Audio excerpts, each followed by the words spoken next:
안녕하십니까. 광주민중항쟁 40주년 기념 심포지움을 시작합니다.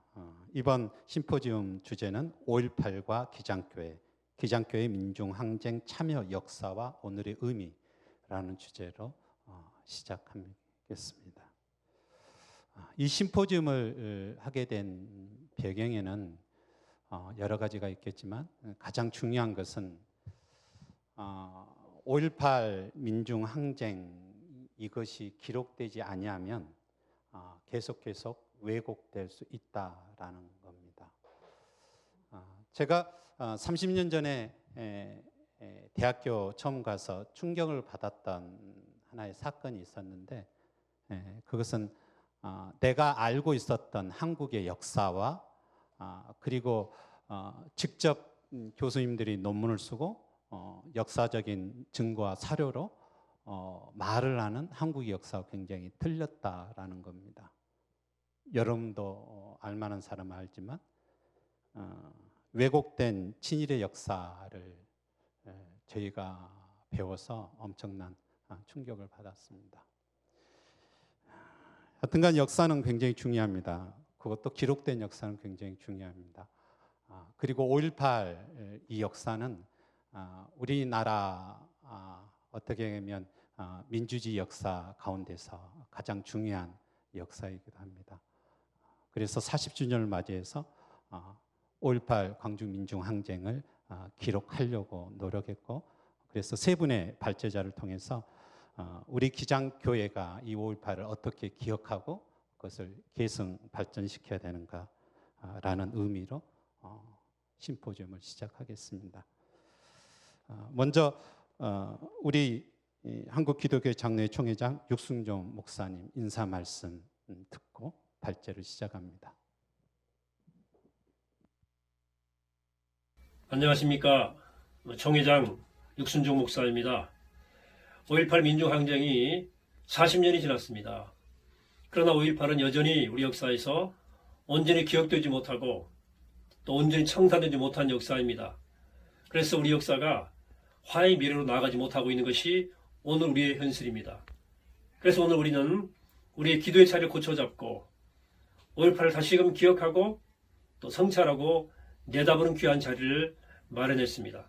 이 귀한 자리가 우리 모두의 마음들이 모아지는 광장이 되었으면 좋겠습니다.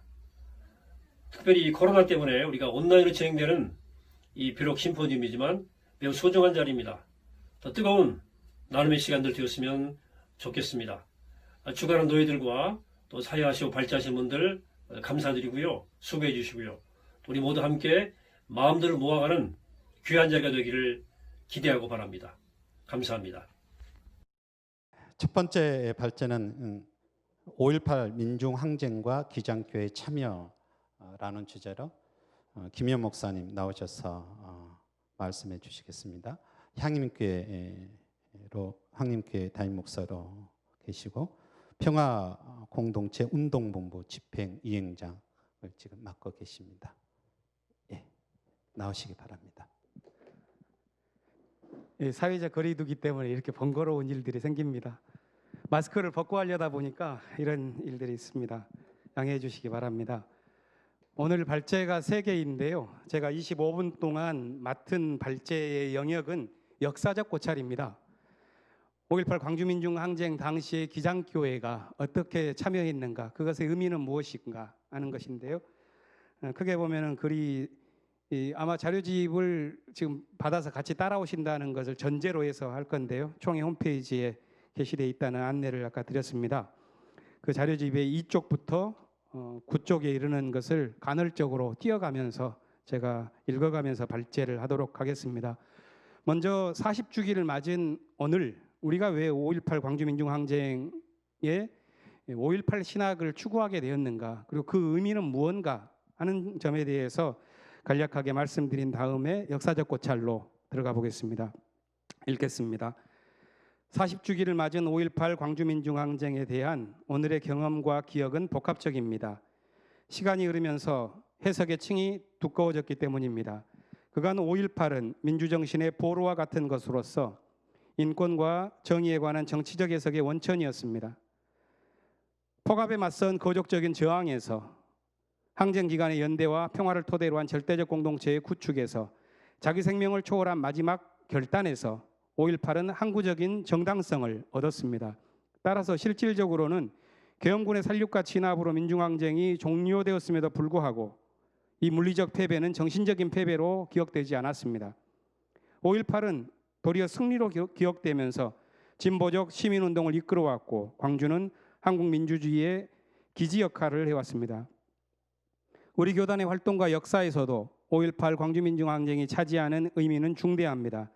당시 광주 전남 지역의 많은 교회가 항쟁에 직간접적으로 참여하였고 교단 차원에서도 기독교의 사회적 책임을 중시하여 후속 활동을 충실하게 해왔으며 민중항쟁의 교훈을 따라 수많은 젊은 목회자들이 민중선교를 꿈꾸면서 하나님 나라의 운동에 참여하는 기폭제가 되었습니다. 그런데 세월이 흐르면서 5.18과 광주가 한국 사회를 추동하는 가치를 제공하는 일에서 멀어지고 있다는 느낌을 우리는 갖고 있습니다.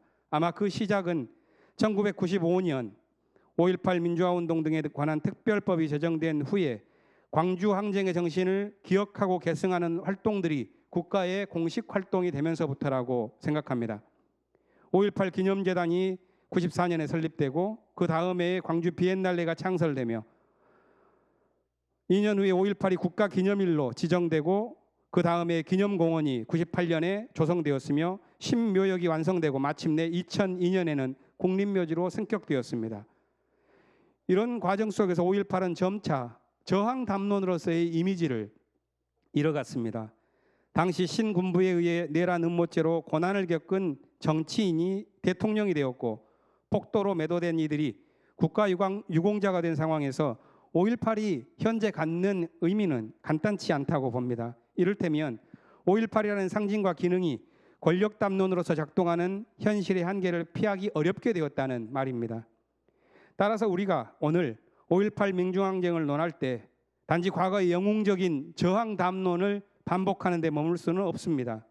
필요한 것은 세월이 흐르면서 입혀진 권력 담론의 옷을 벗겨내고 5.18에 대한 비판적인 목소리도 분별하며 앞으로 기능 가능한 5.18의 진리 담론의 가능성을 모색하는 자리여야 할 것입니다. 5.18 신학을 시도하고 있는 한국 기독교 장로의 현실에서도 마찬가지입니다. 소위 기장성이라는 담론과 그 아류 담론으로서의 한신성은 과거에 많은 이들의 가슴을 뛰게 했습니다. 그러나 그 기능을 잃은 지는 오래지 않은가 생각합니다. 여전히 진리 담론이기를 표방하지만 실제로는 오래전부터 권력 담론으로 작용하면서 후속 세대의 외면을 받아오진 않았는가 우리는 뼈아프게 반성하고 있습니다. 과거의 진보 담론의 기표였던 기장성은 이제는 허무주의를 유발하고 있지는 않은지 한신성의 거처는 거의 파괴되지 않았는지 우리는 묻고 있는 실정입니다. 따라서 기장의 5.18 신학을 시도하는 이 심포지엄에서 고려해야 할 점은 5.18을 단지 기장신학의 상징 자본으로 추가시키는 방식을 피하는 것입니다.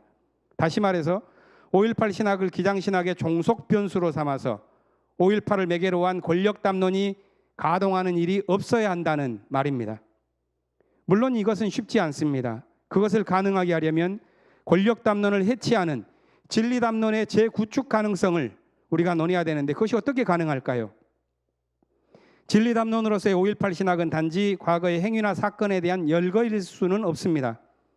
우리가 추구하는 5.18 신학은 역사적 사건과 행위의 의미를 찾아가며 그것들이 담고 있는 진실을 현지화함으로써 그 정신을 오늘의 삶에 다시 뿌리는 것이라고 하겠습니다.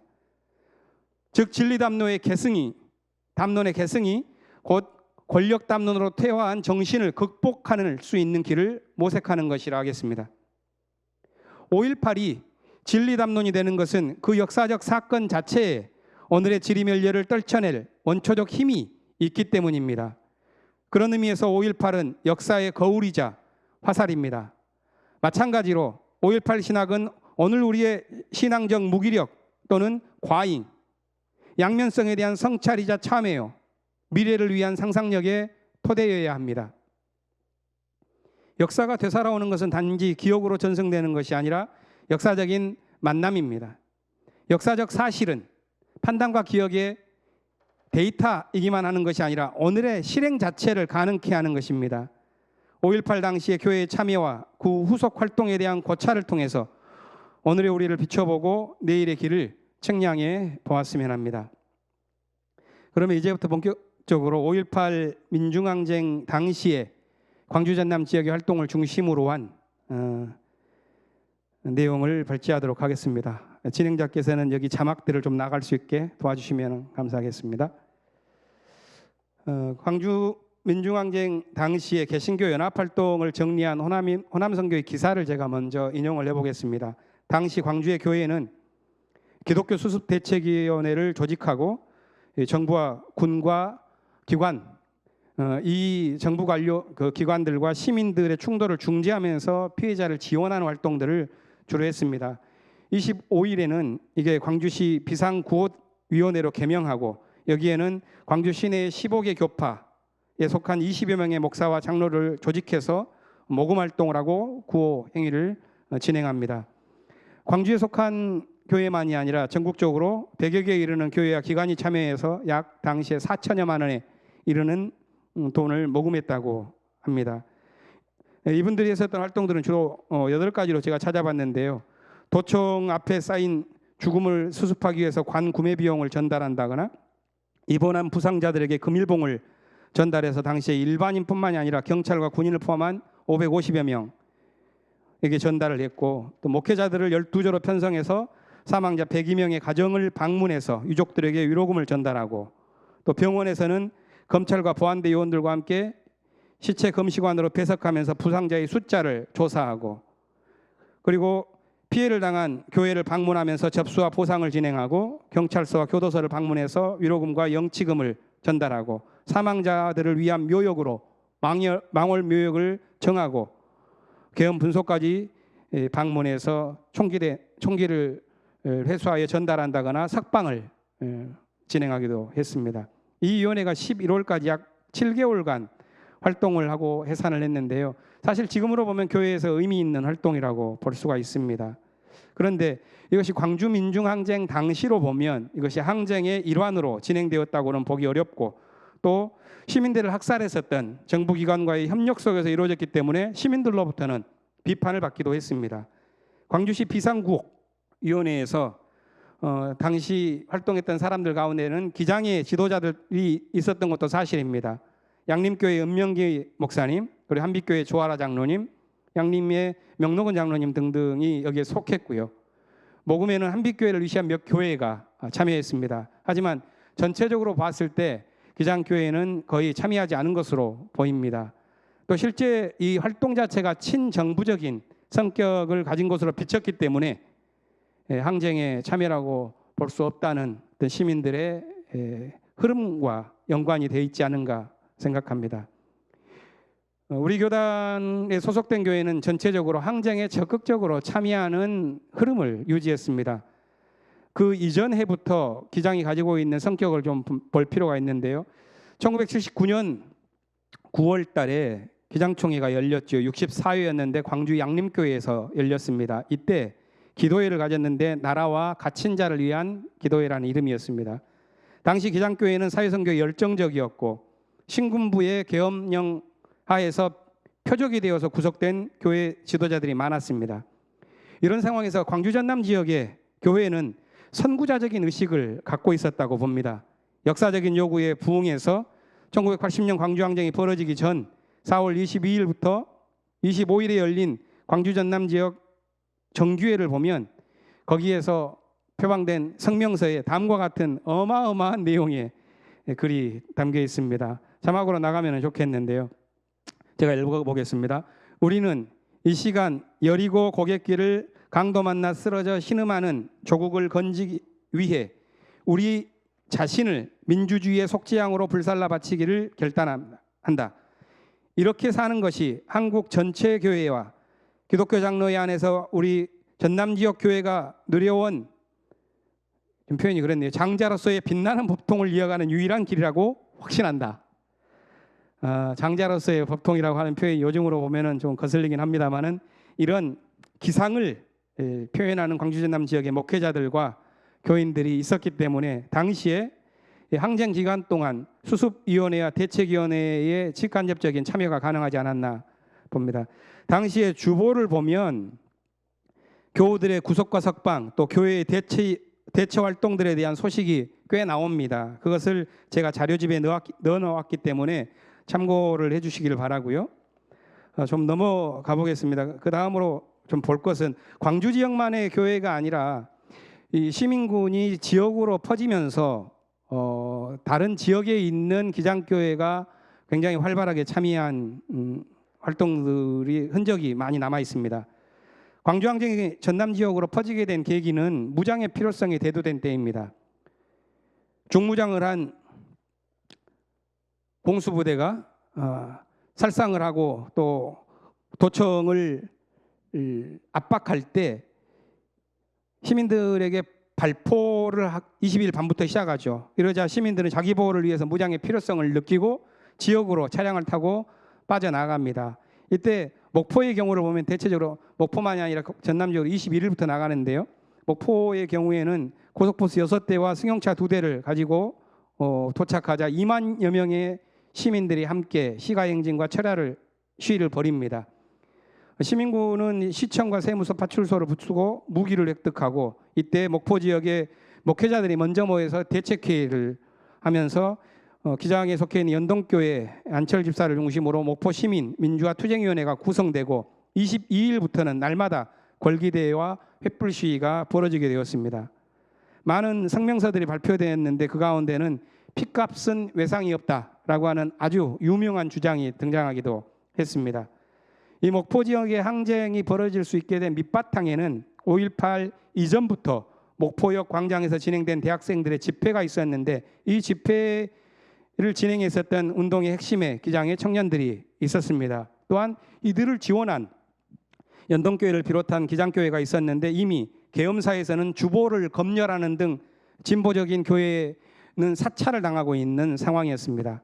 그럼에도 불구하고 목포 NCC를 중심으로 한 또 기장교회에 참여한 비상 구국기도회가 열렸고요. 이것을 통해서 시민의 운동들이 진행됩니다.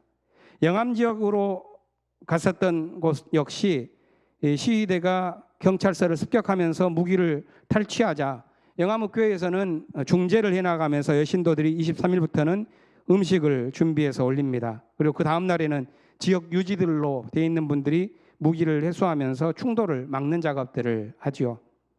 해남의 경우는 훨씬 더 극적입니다. 3천여 명의 사람들이 이 시위대에 합류해서 당시 해남 교육청 앞에 성토대회를 하고 행진을 합니다. 22일부터는 군 내에 있는 여러 곳에서 경찰서, 지서에서 무기를 획득하고 차량 50대를 내세워서 군부대 점령까지 시도하는 일들이 해남 지역에는 있습니다. 그래서 광주에서 해남으로 넘어가는 우술제 지역에서는 계엄군과 교전이 벌어지는데 이때 계엄군은 경자동화기를 사용할 정도로 해서 시위대가 4명이 사망하는 일이 있었고 이것만이 아니라 우수영 쪽에서 올라오는 시위대를 향해서 계엄군이 매복하여 총격을 했다거나 이런 일들로 많은 살상이 있었습니다. 이때 구성된 집행위원회가 있는데요. 해남읍교에서도 적극적으로 참여했고 식사를 제공하는 것만이 아니라 시위대와 가족들의 안전을 위해서 철야기도를 교회에서 조직해서 드렸습니다. 그리고 금년에는 40주년이 되면서 제가 최근 뉴스에서는 해남읍교회 같은 경우에는 군 관리 5.18 사적지로 지정되어서 표지석이 세워졌다고 하는 소식도 들었습니다. 그 옆에는 강진 같은 경우에도 기록이 꽤 많이 남아있고 강진은 특이하게도 강진 군청 앞에 아주 오래전부터 5.18 민중항쟁 기념비가 세워져 있었는데 거기에 문구를 보면 이렇습니다. 날이 저물자 시위대는 강진읍교회의 본부를 정하고 여신도들이 지어준 밥을 먹으며 교회와 남도장 여관에 머물렀다. 이런 표현들이 나오지요. 당시 강진읍교회를 담임하고 계셨던 분은 윤기석 목사님입니다. 추후에 한빛교회로 오시는데요. 이분의 일기가 당시 날짜별로 되어 있는데요. 제가 몇 곳을 읽어드리겠습니다. 교회 대표들이 강진에서도 저항운동을 벌이기로 하고 서장실에 가서 계엄령 해제, 민주발전 이룩하는 것이 국민의 주장이니 상부에 보고하라고 계엄 해제하지 않으면 우리도 강진 군민과 더불어 데모를 하겠다고 선언했다. 이런 게 있고요. 그 다음에는 수요 예배 때 철야 기도회로 선언하고 참여를 광고했다. 이런 메모가 있습니다. 또한 22일 점심부터는 여신도회가 시위대에 식사를 공급하였는데 이렇게 하고 나니 삶의 보람을 느끼게 되었고 봉사원들도 기쁨이 넘쳤다. 마지막 25일 주일에는 이번 일로 교회의 여론이 좋아져서 최대의 교인이 나왔다. 이렇게 말하면서 버려진 자들을 돌보는 것이 교회의 할 일이라는 걸 이제 알겠다. 이런 게 당시의 일기에 나와 있습니다. 5.18 광주민주항쟁의 전체 과정에서 교회의 조직적 참여는 사실 목포, 해남, 강진 이걸 빼면은 사실 조직적 참여는 그렇게 크지 않습니다. 하지만 항쟁에 참여한 수많은 신앙인들의 결단과 헌신이 있었고 여기에는 5.18 정신과 기독교 신앙이 함께 어우러져 있는 모습들을 기장교회 안에서는 아주 뚜렷하게 발견하게 됩니다. 그 대표적인 예 가운데 하나가 양림교회 장로님이셨던 이성학 수습위원입니다. 이때 26일에 광주에서는 소위 죽음의 행진으로 알려진 사건이 있는데요. 새벽에 계엄군이 탱크를 앞세워서 시내로 진입할 때 수습위원 가운데 이성학 장로는 계엄군이 오려거든 우리를 먼저 깔고 들어와야지만 시내로 진입할 수 있을 것이다 하면서 농성동 입구에 도로에서 들어 눕기도 했었던 것입니다. 그래서 늦춰졌지요. 아마 이런 신앙인들에게 당시 광주민중항쟁은 역사 속에서 분출되고 있는 하나님의 사건으로 이해되지 않았을까 생각합니다. 이것과 관련해서 당시에 참여하면서 고난을 당했었던 많은 사람들의 기록들도 있는데 군법회의에 있었던 명록은 장로님의 최후 진술도 제가 여기에 남겨놓았으니 참고하시기 바랍니다. 그렇다면 그 이후에 5.18 이후에 진행되고 있는 기장교회 활동에 대해서 간략하게 좀 살펴보겠습니다. 광주민중항쟁이 신군부위에서 잔인하게 진압된 후에 한국 사회는 아주 어두운 사회였죠. 개신교 선교가 시작된 지 한 세기가 되어서 교회가 종교적인 책임감을 보일 만도 한데 보수교단의 지도자들은 민중들을 학살한 군부를 추앙했고 조찬 기도회를 열고 축복하기조차 했습니다. 이때 기장회 활동은 조금 다른 동선을 갔습니다. 교회와 사회위원회 같은 경우에는 민중항쟁이 진압된 직후인 1980년 6월 8일 주일에 전국 교회가 특별 예배를 드려야 한다고 선포하고 광주 시민을 위한 헌금을 하자고 결의합니다. 또 총회에서는 총무와 위원회 총무를 현지에 파악해서 피해 상황을 보고 부상자가 있는 기독병원을 방문해서 위로하는 활동을 합니다. 특별히 마지막 전투에서 격전지 가운데 하나였던 YWCA를 돕기 위해서 기장 여신도에서는 굉장히 거금을 모아서 지원하였고 새 건물을 건립하는 지원 사업을 했고 광주항쟁 사실규명운동을 굉장히 활발하게 했었던 것을 우리는 알고 있습니다. 당시 광주민중항쟁에 대해서 종교계를 향해서 군부는 협박을 했습니다. 그렇기 때문에 NCC를 비롯하여 많은 교회 연합기구들은 성명서조차 내기 어려운 때였습니다. 그런데 기장 전남노회 같은 경우에는 아주 뚜렷하게 그 일들을 진행하게 되는데요. 정기노회가 81년도 그러니까 그 다음에 83회 정기노회가 광주 계림교회에서 있는데 이때에는 광주항쟁의 구속자로 갇힌 이들을 위한 진정서를 모든 노회원들의 서명을 받아서 제출했습니다. 또한 부상자와 사망자에 대한 계엄사의 기만적인 발표를 바로잡기 위해서 실태조사를 노회가 들어갑니다. 그래서 당시 파악한 바로는 기장총회 목회자와 신학생 그리고 교회 청년들이 약 40여 명이 항쟁과 관련하여 감옥에 구속되어 있음을 확인했습니다. 광주가 진압된 이후에 이런 광주 전남만이 아니라 많은 서울 지역을 비롯한 활동들이 이어진 가슴 아픈 사건들을 우리는 기억하고 그 물꼬는 청년들이 열었습니다. 한빛교회 유인물 사건만이 아니라 단성사 등 기독 청년들이 시위 미수 사건으로 구속되기도 했고 또 기독교회관 7층에서는 당시 EYC의 분과장이었던 김의기 열사가 투신을 한 가슴 아픈 사건 6월 초에는 성남 주민교회 청년 노동자였던 김종태 열사가 신촌에서 분신했었던 사건 등 가슴 아픈 일들이 있었습니다. 5.17 때 계엄이 확대되면서 학교가 휴교령을 가졌는데요. 당시 한신대 학생들은 광주 도청에서 마지막까지 저항한 유동훈 신학생을 기억하는 추모기도회를 10월 개학하자마자 갖게 되었고 시위하는 대학을 폐쇄하겠다는 당국의 위협에도 아랑곳 없이 기도회와 시위를 벌려나갔습니다. 그렇기 때문에 전교생이 연행되었고 일부가 구속되었으며 신학과 학생 모집이 2년간 중단되는 일까지 있었습니다.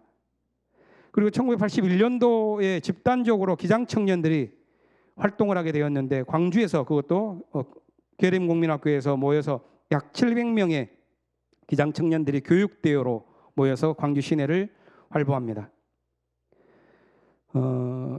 그 이후에 광주 항쟁을 이어나간 기장교단의 여러 활동들은 제가 그 이후에 좀 기록을 많이 좀 몇 가지를 해놨는데 그 가운데 한 가지만 말씀드리고 이 부분을 정리하겠습니다.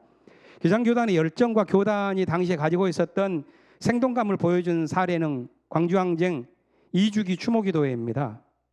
광주 YWCA 세광교회가 거기 있었는데요. 그때 공동 주관을 했습니다. 기장 전남노회와 광주 NCC, 광주 EYC가 주관해서 약 2,000명이 모였는데 당시에 무등 경기장에서 관제 행사가 열려서 이 기도회를 가리켜서 광주인들을 김일성에게 넘겨주려는 그런 행사다 이렇게 매도하는 일이 있었기 때문에 그것에 항의하기 위한 과정에서 행진을 도청까지 시도했고 이 과정에서 15명이 기장 목사들을 포함해서 연행됩니다. 이때 이 사건을 맞은 광주노회는 바로 전남노회는 긴급노회를 소집해서 시찰위원장들을 긴급대책위원회로 만들고 주일이 있으니까 잠시 흩어졌다가 다시 모여가지고 일주일 동안 기록적인 노회를 해갑니다. 놀랍지요. 그러자 총회에서도 호응하면서 내려와서 실행위원회에서 이 사건을 수임할 테니 이제 멈춰달라 이런 일이 있고 목회서신을 총회장에 당시에 전국교회에 보내서 전국교역자대회를 바로 7월 초에 갖고 여기에 600명이 참여하면서 선교 자유수호 전국교역자대회를 벌이고 선언서를 낭독합니다. 저는 이런 일들을 보면서 광주 항쟁이 얼마나 기장교회의 활력 있는 모습들을 끼쳤고 또 당시에 교회는 그런 역사적인 아픔에 호응했는가 하는 것을 보게 됩니다. 마무리 발언을 한 2, 3분 정도 이제 시간이 있기 때문에 하고 마쳐야 할 때입니다. 좀 결론에 해당하는 부분들을 읽고 마치겠습니다. 광주항쟁 40년을 맞으면서 묻는 진지한 물음이 우리는 있습니다. 그 가운데 하나는 왜 오늘날 5.18이 자꾸 과거의 사건으로 멀어지고 있느냐는 것입니다. 전남대학교에서 연구했던 김봉국 교수는 그 답을 이렇게 말합니다. 5.18 담론, 5.18에 관한 많은 논의들이 특정 방향으로 구조화되면서 5.18의 자체에서 창조적인 진실을 발굴하고 생산하는 작업을 하지 못했기 때문에 5.18이 자꾸 과거에 갇히고 있다라는 표현입니다. 다시 말해서 5.18을 조작하고 폄훼하고 왜곡하는 그런 주요 논리가 한국 사회의 직계, 반공주의와 지역주의로 있었고 이것에 이 프레임에 갇히다 보니까 5.18의 정체성과 의미를 밝히는 작업이 퇴행적일 수밖에 없었다 하는 것입니다. 저는 이러한 논의가 5.18 신학을 성찰하는 우리에게도 매우 시사점을 던져준다고 봅니다. 그것은 기장이 자신의 경험에서 솟아난 창조적인 경험 속에서의 신학을 전개하기보다는 언젠가부터 보수 기독교의 관념적인 프레임 안에서 자기의 정체성을 변증하는 일에 우리가 빠져들어가고 있지 않은가 하는 것입니다. 한국 교회가 전반적으로 보수화되면서 보수 담론이 그 진리 여부를 떠나서 과도한 대표성을 갖게 되었고 한국 교회는 프로테스탄트의 신앙의 정체성을 한낱 성장주의 신학과 뉴라이트의 혐오 담론 내 거울에 비춘 모습에서 교회의 모습을 구하고 있습니다. 그 결과가 어떤 파국으로 끝났는지를 코로나 확산으로 위기에 맞은 사회적 여건에도 불구하고 8.15 태극기 집회를 강행한 정광훈 씨와 그의 교회를 통해서 우리는 보고 있습니다. 생동하는 교회는 자기의 샘에서 솟아난 생수를 마셔야 합니다. 기장교회는 5.18의 경험이 그 신학적 샘물 가운데 하나입니다. 5.18 민중항쟁과 교회의 투쟁 속에서 얻은 진리를 한빛교회를 다니면서던 고 윤기성 목사는 다음과 같이 회고하는데 이것을 나누고자 합니다. 5.18 광주 민중항쟁은 한국교회에 나아갈 길을 잡아주었고 일부 호화로운 목회에서 벗어나 정치적, 경제적, 사회적으로 소외당하는 민중들의 삶의 자리에 파고들었고 바로 현장 목회인 민중목회 태동의 계기가 되었다. 이게 당시에 양심을 가진 평균적인 기장의 목사들이 가졌었던 경험이자 고백이라고 저는 믿습니다. 오늘날에는 사회 절반을 차지한 5.18 이후의 세대가 있고 이들의 사회 역사의식은 매우 다양합니다. 이는 5.18 정신이 당시 항쟁에 관련했었던 사람들만에 국한되어서는 안 되고 전 지구적인 보편성을 갖는 곳으로 그 품을 넓혀 나가야 할 과제가 있다는 것을 의미합니다. 김상봉 교수는 5.18의 세계사적인 의미를 그 항쟁 공동체를 통해서 새로운 나라의 이상이 열렸다는 점에서 찾았던 적이 있습니다. 다시 말해서 5.18은 오늘날의 많은 국가들의 이유인 이익의 공유, 그 이익의 공유에 기초한 국가적인 결속이 아니라 5.18은 타인의 고통에 응답하기 위해서 자신을 초월한 열린 공동체의 모습을 가졌기 때문에 보편적 의미를 가진다 말합니다.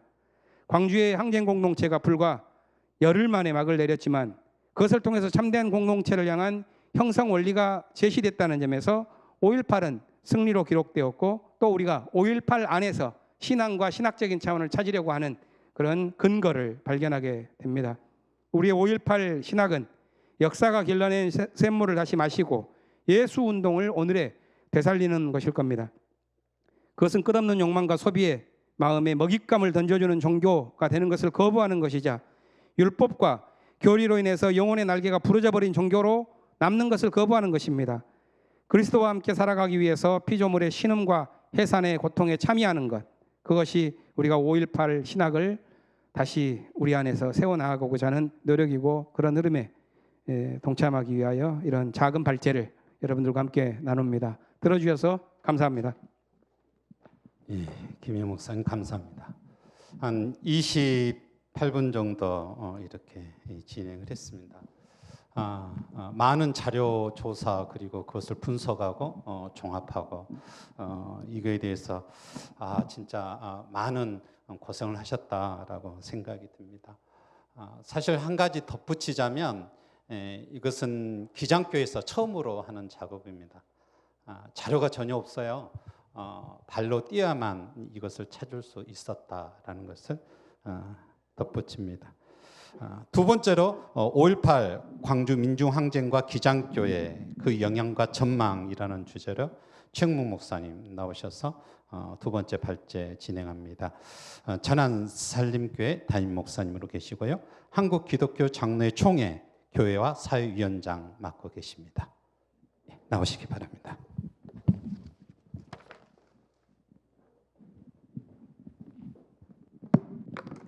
예, 안녕하세요. 최형묵입니다. 제가 두 번째 발제인데요. 아마 자료에 이제 나와 있는 그대로 역시 따라가면서 하겠습니다. 5.18 광주 민중 항쟁과 기장교회 그 영향과 전망 이런 제목입니다.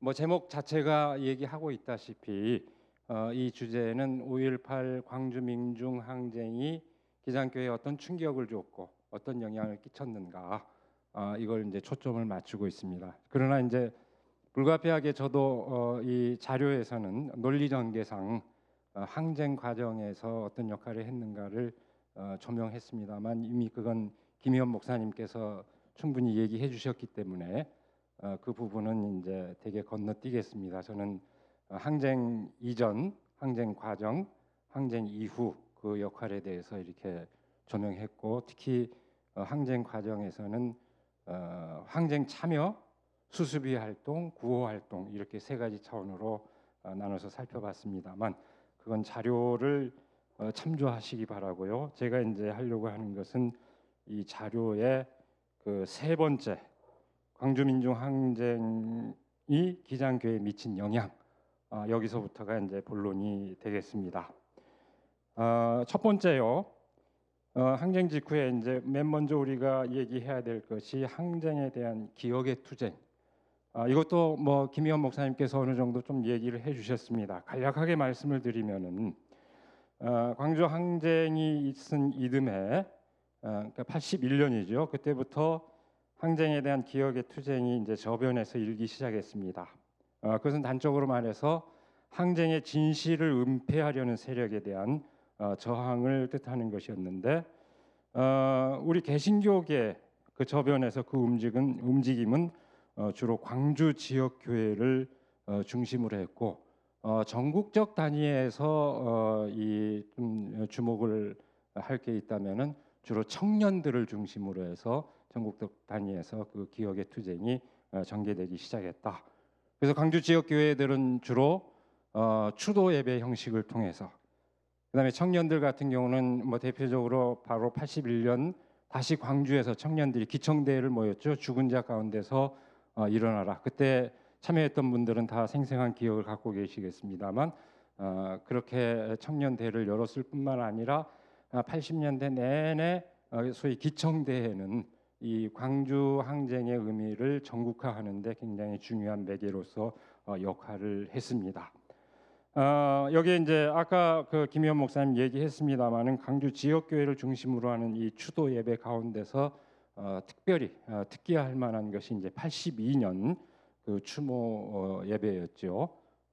그리고 그 추모 예배는 지역 자체에서 기억의 투쟁에서 중요한 하나의 분기점이 됐다는 점에서도 중요할 뿐만 아니라 우리 기독교 장로회 총회 차원에서 본격적으로 광주 항쟁에 대해서 대응하기 시작한 그런 계기였다는 점에서도 굉장히 중요한 의미를 갖고 있다고 생각이 됩니다.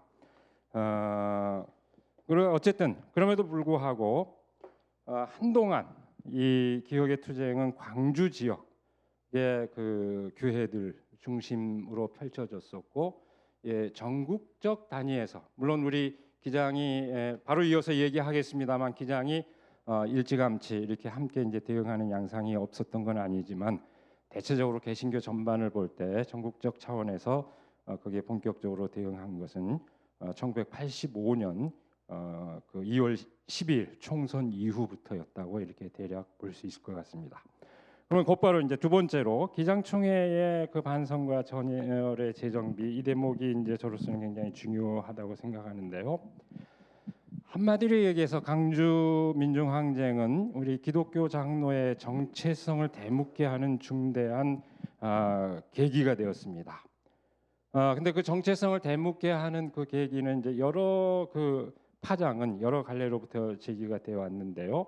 뭐 예를 들면 우선 항쟁 당시 지역 교회와 교인들의 참여, 그리고 그 직후 기억의 투쟁에서 중심이 된 지역교회의 역할을 무시할 수 없음에도 불구하고, 뭐 예컨대 최근 이제 한 연구 호남신대 최상도 교수님인가요? 그분 연구한 바에 따르면은 참여해서 그 묘역에서 종교가 표시된 묘역을 조사해봤더니 193기의 종교가 표시되어 있는데 그 가운데 129기가 개신교로 압도적으로 높은 것으로 나왔습니다. 그게 전부는 아니지만 하나의 그 지표는 이제 된다고 생각을 하는데요. 그만큼 지역 교회와 그리스도인들의 역할은 굉장히 중요한 역할을 했다. 그런 역할을 무시할 수 없습니다. 아까 그리고 얘기했던 기억의 투쟁에서도 지역 교회 역할을 무시할 수 없음에도 불구하고 항쟁 당시 공교회로서 기장의 대응은 상당히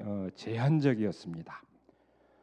예를 들면은 80년 열린 65회 총회에서도 구속자의 석방을 촉구하는 기도회를 갖는 것 외에 별다른 적극적 대응이나 입장 표명은 없었습니다. 이 점은 그간 70년대 민주화와 인권운동의 선봉에 서 있다고 자부했던 우리 기장교회 입장에서는 굉장히 뼈아픈 대목이었습니다. 그다음에 항쟁 이후에 그 전개된 상황도 녹록지 않았습니다. 철저한 언론의 통제로 광주 항쟁의 진실은 가려져 있었습니다. 그나마 70년대 이렇게 정론의 역할을 했던 CBS마저도 재갈이 물린 상태였다고 할 수 있습니다. 그다음에 대개 그 기억을 하고 계시겠지만 당시 신군부 정권의 집요한 공약으로 기장의 명망 있는 두 분의 지도자가 신군부의 국정자문위원회와 국가보위 입법 회의 그 위원이 되는 그런 사태까지 벌어졌습니다. 그래서 기장이 이제 정체성을 잃어버린 것 아니냐 하는 얘기가 국내 교회에서는 물론 해외 교회에서까지도 들려오는 그런 상황이 됐습니다. 이런 계기를 통해서 기장교회가 이제 다시 전열을 정비해야 된다 하는 이제 반성이 일었고, 그 반성은 광주 학살의 진실을 알림으로써 다시 민주화 운동의 돌파구를 여는데 기장교회가 헌신해야 한다 하는 그런 결의로 이어졌습니다. 그 반성과 결의를 구체화한 것 가운데 하나가 당시 민주화 운동의 그 상징적 존재였던 그 박형규 목사님을 총회장으로 내세우는 것이었습니다. 대개 알다시피 총회장은 부총회장을 거쳐서 이렇게 그 총회장이 되는 이제 그런 케이스였는데, 그런 관례를 벗어나서 그 곧바로 총회장으로 이렇게 내세우는 일이 벌어졌는데요. 거기에 관한 에피소드나 뭐 흥미로운 얘기가 많이 있습니다만, 어쨌든 놀랍게도 81년 기장총회는 제66회 기장총회는 그 방안을 선택했습니다. 그 어려울이라고 생각했는데 다 그 방안을 선택을 했고, 그 이후에 기장의 상층 지도력은 굉장한 이제 변화를 겪게 됩니다. 근데 저는 뭐 이 에피소드처럼 스쳐 지나갈 수도 있는 얘기인데, 이 자료를 보다가 굉장히 흥미로운 점을 발견을 했는데요. 박형규 목사님이 총회장으로 있는 동안 여러 교회 기장교회 입장을 천명하고 있는데, 대통령에게 보낸 탄원서를 보면은 모든 탄원서들이 각하로 돼 있는데, 박형규 목사님이 총회장으로 있는 동안의 탄원서는 대통령 기하 이렇게 돼 있습니다. 그래서 이 단순히 지나칠 수 없는 어떤 결기를 표현해주고 있다. 그래서 저는 굉장히 흥미롭게 봤는데요. 어쨌든 그 아까 김희원 목사님도 얘기했지만 82년도 추도 예배 이후에 기장교회가 총회 차원에서 선교 대회를 곧바로 열 수 있었던 것도 이런 변화 속에서 이루어진 것이었다. 이렇게 볼 수 있습니다. 그리고 1년에 이제 그런 변화의 움직임은 계속해서 그 성과가 나타나는데요. 세 번째, 기장 새역사 30년간 이제 신앙 고백 선언이 등장하게 되는데, 83년이죠. 마침 기장 새역사 30주년이 되는 때이기도 해서 그때 68회 총회에서는 신앙 고백서를 채택하게 되는데, 그 내용을 살펴볼 것 같으면 그 내용이 광주 민중항쟁 이후 기장교회의 변화와 굉장히 그 변화를 잘 보여주고 있는 그런 문서다, 이렇게 볼 수 있습니다. 예를 들면은 여기 뭐 제가 그냥 요약하고 넘어갑니다만은, 그 문서는 우리가 그 자료집을 통해서 이렇게 볼 수가 있는데요. 크게 보면은 죄책 고백이 들어가죠. 민중의 교회로서 민중의 고난에 함께하지 못했던 교회에 대한 고백. 물론 여기에는 이제 과거의 역사에서 잘못한 것도 고백을 하고 있지만은, 폭력으로 일어난 정권은 폭력으로 망할 수밖에 결국은 파멸에 이를 수밖에 없다. 이런 얘기를 이제 고백함으로써 당대 어떤 그 부당한 정권에 대한 비판적인 의식을 갖고 있고, 이 고백서는 우리 기장교회가 정체성을 회복하는데 굉장히 중요한 이제 과제들을 제시를 하고 있습니다. 뭐 이렇게 계속해서 추구해왔던 민주주의의 나라를 이루어야 된다는 과제. 그다음에 이제 또 하나 특기할 만한 것이 평화 통일, 분단 체제를 민주주의의 어떤 확장으로서 그 확장을 위한 하나의 그 조건의 변화로서 분단 체제를 극복하고 평화 통일을 이루어야 된다고 하는 그 과제를 굉장히 명시적으로 밝히고 있다는 점에서 굉장히 기장교회, 광주 민중항쟁 이후 기장교회의 의식의 변화를 잘 드러내주고 있다고 생각을 합니다. 이뿐이 아닙니다. 당시 이 총회에서는 이 선언서, 그러니까 선언으로 그치지 않고 기장교회의 선교 구조 자체를 바꾸기 위한 중요한 이제 결의들이 이루어지는데요. 그 가운데 하나가 총회에서 통일문제연구위원회를 신설하기로 한 것이 대표적인 하나의 예입니다. 이것이 오늘날은 평화통일위원회로 이어지고 있죠. 그리고 또 하나 이제 중요한 결정이 이전부터 존속해온 교회와 사회위원회, 그리고 도시농어촌 선교위원회를 노회 단위에 이르기까지 설치하자 그 헌의안이 발의되었고 1년간의 연구를 거쳐서 그 다음 해에 이렇게 공고가 되는. 물론 일부 지역, 특히 전남 지역 같은 경우는 교회와 사회위원회가 그 전부터 활동하고 있었습니다만 그걸 전국적으로 확대하자 하는 결의를 총회가 결의했다는 것은 굉장히 중요한 의미를 갖는다고 생각합니다. 그만큼 기장교회가 교회 그 사회적 책임에 대해서 이중하게 인식했다는 것을 뜻합니다. 이 상층 지도력의 변화와 더불어 이와 같은 선교 구조의 변화 시도는 광주 항쟁 이후 기장교회의 결연한 의지의 표현이라고 생각이 됩니다. 여기까지가 이 총회 차원 내지는 상층부 차원에서의 어떤 변화 양상을 보여준다면 그 다음에 제가 다룰 이제 몇 가지 항목은 교회 저변의 어떤 변화에 대해서 주목을 하고 싶은데요.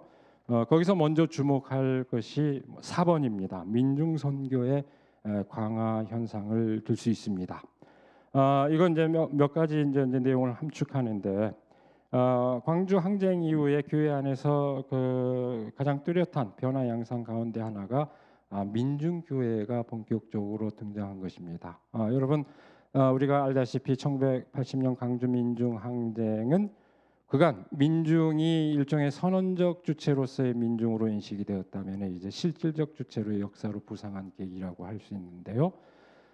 그런 어떤 그 민중이 실질적인 역사적 주체로 등장하는 것에 조응한 어떤 교회적인 대응의 양태, 수용의 형태, 그것이 민중교회 등장이라고 저는 이해를 합니다. 물론 과거에도 보면은 민중선교라는 이름하에 뭐 도시산업선교라든지 뭐 농민운동이라든지 이렇게 여러 형태의 민중운동이 펼쳐지고 있었지만은 그런 형태가 대개 민중운동을 지원하는 형태였다면 이제 민중교회의 등장의 의미는 단순히 지원이 아니고 민중이 스스로를 조직화해 나가고 주체로 부상하는 그것을 교회가 수용한 그런 의미를 갖고 있다고 생각하고 그래서 그런 의미에서 민중교회의 등장은 굉장히 중요한 의미를 갖고 있다고 생각합니다. 아시다시피 우리 교단만의 현상은 아니었지만 통계가 보여주고 있다시피 기장의 민중교회는 민중교회 전체 운동에서 굉장히 큰 비중을 차지하고 있었습니다. 그리고 오늘날에도 그 이름을 요즘에 이제 생명선교연대로 이름을 바꿨 있습니다만 계속해서 기장교회 민중선교의 한 기축을 이루고 있다는 점에서 민중교회의 등장 굉장히 중요한 의미를 갖는다고 생각합니다. 그 다음에 언뜻 생각하기에 광주 민중항쟁하고 직접 관련이 없는 것처럼 보일지 모르겠지만 한편으로는 그 민중교회의 전통을 이어받으면서도 또 다른 성격을 띤 교회들의 운동도 나타나기 시작합니다. 뭐 민중신학의 토대한 교회다 뭐 이렇게도 불리우는데요. 이 교회의 등장은 87년 민주화 항쟁 이후 사회적 민주화의 진전에 비해 오히려 역행하는 교회 현실에 대한 비판적 성찰로부터 비롯된 하나의 교회 운동이라고 생각하는데 민중교회와 그 등장 배경을 달리하긴 하지만 교회 안팎으로 철저한 민주주의를 지향하고 그 구성원의 주체화를 지향한다는 점에서 광주 항쟁이 우리 사회에 물려준 그 유산과 밀접히 관련이 돼 있다고 생각합니다. 그런 교회들이 우리 교단 안에서 상당수가 또 한 저변을 지금 이루고 있습니다. 그 다음에 또 하나 얘기하자면 아주 가장 최근의 것으로 2017년 102회 총회에서 사회 선교사 제도가 한국 교회로서는 아직까지는 공식적으로 유일하게 우리 교단이 이걸 채택을 했는데 이것도 그런 기장교회 민중선교의 맥락에서 평가할 수 있을 거라고 생각을 합니다. 그 다음에 신학의 문제, 민중신학의 문제, 이 문제를 좀 생각하고 싶은데요. 민중교회의 문제가 뭐 우리 교단만의 문제가 차원에서 뭐 전유할 수 있는 것이 아닌 것과 마찬가지로 민중신학의 문제 역시 그렇습니다만 이 민중신학의 그 형성에 우리 교단은 아주 밀접하게 관련이 되어 있다는 건 우리가 상식적으로 알고 있는 사실입니다.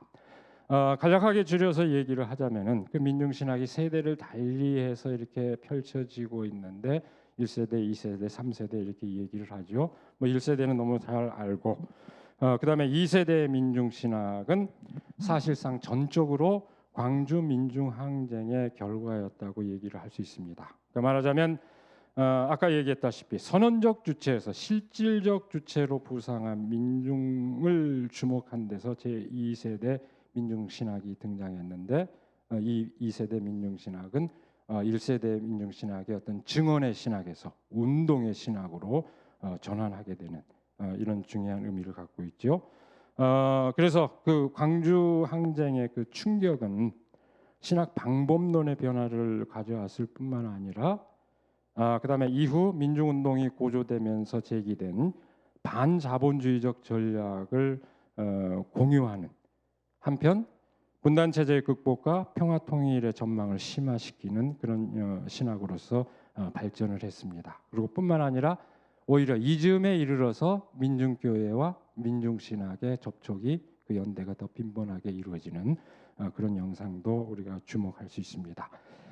그 다음에 이제 제3세대 민중신학도 등장을 하는데요. 이건 이따가 마지막으로 우리 김진호 목사님께서 더 그런 관점에서 얘기를 하길 거라고 보기 때문에 제가 길게 얘기하지는 않습니다만 87년 이후에 소위 그 87 체제 밖에 타자로서의 민중의 고통에 주목하는 그 신학적 성찰을 기조로 하고 있지요. 어떻게 보면은 광주 민중 항쟁이 드러났던 어떤 역사의 주체로서 민중에 대한 낙관적 기대의 그 태조를 반영하고 있는 것으로 보이지만 또 다른 한편으로는 항쟁 이후에 잊혀져간 이름 없는 민중들을 소환하는데 불러내는데 이 제3세대 민중신학은 굉장히 중요한 역할을 하고 있다고 생각합니다. 그런 신학적 성격을 지니고 있다고 생각하고 있고 그것이 우리 교회 안에 그 상당 부분 저변에서 수용되고 있는 점은 굉장히 중요한 의의를 지니고 있다고 생각합니다. 이제 남은 시간 동안 마지막 결론을 좀 얘기를 해야 될 텐데요.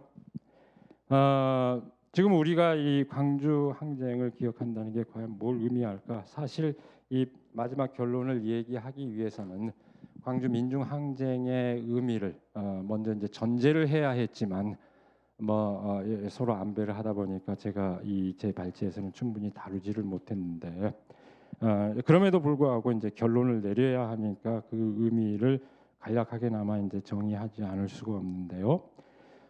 저는 그 점에서 항쟁 당시에 우리 그리스도인들의 최초의 입장 표명에 해당하는 그 목포 지역 교회 신앙 고백적 선언문 이걸 한번 주목하고 싶습니다. 거긴 뭐라고 밝히고 있냐면 동학혁명, 3.1운동, 광주 학생 사건, 4.19와 명동 민주 구국 선언의 법통을 잇는 역사적 시민혁명이다 이렇게 얘기를 하고 있고 그다음에 광주 민중 항쟁이 세월이 지나가면서 주로 많은 사회과학자들에 의해서 연구가 이루어졌는데 여러 개념들이 등장하죠. 이건 이따 아마 우리 김진호 목사가 더 충분히 얘기할 거라고 봅니다.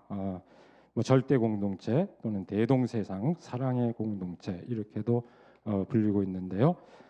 줄여서 얘기할 것 같으면은 이 두 가지 의미를 줄여서 얘기하자면은 우리의 그 한편으로는 이 광주 민중 항쟁이 우리 역사의 민중 항쟁의 맥락을 잇고 있다는 것을 뜻하고 또 한편으로는 그 항쟁이 일상 세계의 경험을 뛰어넘는 어떤 초월적인 성격을 지니고 있다고 생각을 합니다. 그것은 민중들이 경험한 역사적 사건이면서 동시에 초월적 사건이었다고 생각을 하면서 거기에 준해서 저는 이제 그 의미를 우리가 그것을 계승한다고 할 때 그걸 어떻게 받아들여야 할까 그렇게 몇 가지를 생각하면서 결론을 맺겠습니다. 과연 그렇게 우리가 그 광주 민중 항쟁의 의미를 정의한다고 할 때 과연 오늘의 우리 기장 교회의 이 광주 항쟁의 의미가 우리 기장교회를 변화시키는 중요한 어떤 원동력으로서 작용하고 있느냐. 물론 제가 지금 살펴본 것처럼 그간에 굉장히 적극적인 충격을 받았고 그 적극적인 변화 양상이 있어 왔지만 지금 이 시점에서도 과연 그런가? 안타깝게도 저는 거기에 대해서 적극적으로 평가하기는 어렵다 이렇게 생각이 듭니다. 87년 민주화 항쟁에 이르기까지 그 몫을 다한 것은 아닐까? 이른바 민주화 이후 시대에 진취적인 민중 선교의 현장과 에큐메니컬 운동 차원에서 기장교회의 선도성과 주도성은 현저히 약화되었다고 봅니다. 단적으로 얘기해서 70년대의 어떤 끈기도 80년대의 결기도 지금으로서는 느끼기 어렵다. 저로서는 그렇게 평가합니다. 교회 전반의 그 분위기는 퇴행적이고 교단 상층부의 지도력은 상당 기간 표류하지 않을 수 없는 그런 상황이었다고 생각합니다. 다시 한번 얘기하지만 민주화 이후 사회적 참여를 억제하는 교회의 분위기가 강화되었습니다. 그 점에서 기장교회는 보다 일반적인 한국 교회의 공통적 특성에 가까운 성격을 띠게 되었습니다. 보수적인 다른 교회 저변에서 과거 기장교회가 주력하였던 선교 방식을 오히려 지금 취하고 있는데 반면에 오히려 기장교회는 기존 교회를 이제 그만합시다. 우리도 이제 교회를 돌봅시다 하는 이런 분위기 속에서 그런 분위기로 회귀하는 현상이 강화되고 있다고 생각합니다. 그럼에도 불구하고 그나마 우리 기장교회가 체면 치레 수준을 유지하고 있는지는 모릅니다. 그 체면 치레를 유지하고 있다면 그것은 그야말로 민중선교의 전통이 그나마 살아 있어서 가난한 집이 자랑할 게 족보밖에 없다고 아마 그런 수준이 아닌가 조금 너무 가혹하게 얘기하자면 그런 생각이 듭니다. 그 교회 전반의 지지도 상층 지도력의 향도도 실무적 저력도 빈약한 상태에서 지금 기장교회가 한국교회를 선도하는 자긍심도 실질적 능력도 과연 갖추고 있느냐, 능력을 갖추고 있느냐, 그건 좀 부정적인 평가를 내릴 수밖에 없는데 만약에 우리 실상이 그렇다면 이 광주 민중항쟁 제가 아까 역사적인 그 민중운동을 계승한 것이자 동시에 초월적 사건이라고 했는데 이것이 함축하는 바는 굉장히 중요하다고 생각하는데 우리 기장교회의 현실이 이렇다면 광주 민중항쟁은 그저 하나의 기념비에 불과한 것은 아닌가 좀 가혹하게 뭐 얘기하자면 그렇습니다. 근데 너무 비관적으로 제가 결론을 내렸나요? 그거 아까 얘기했던 그 의미를 생각한다면 다시 한번 확인합니다.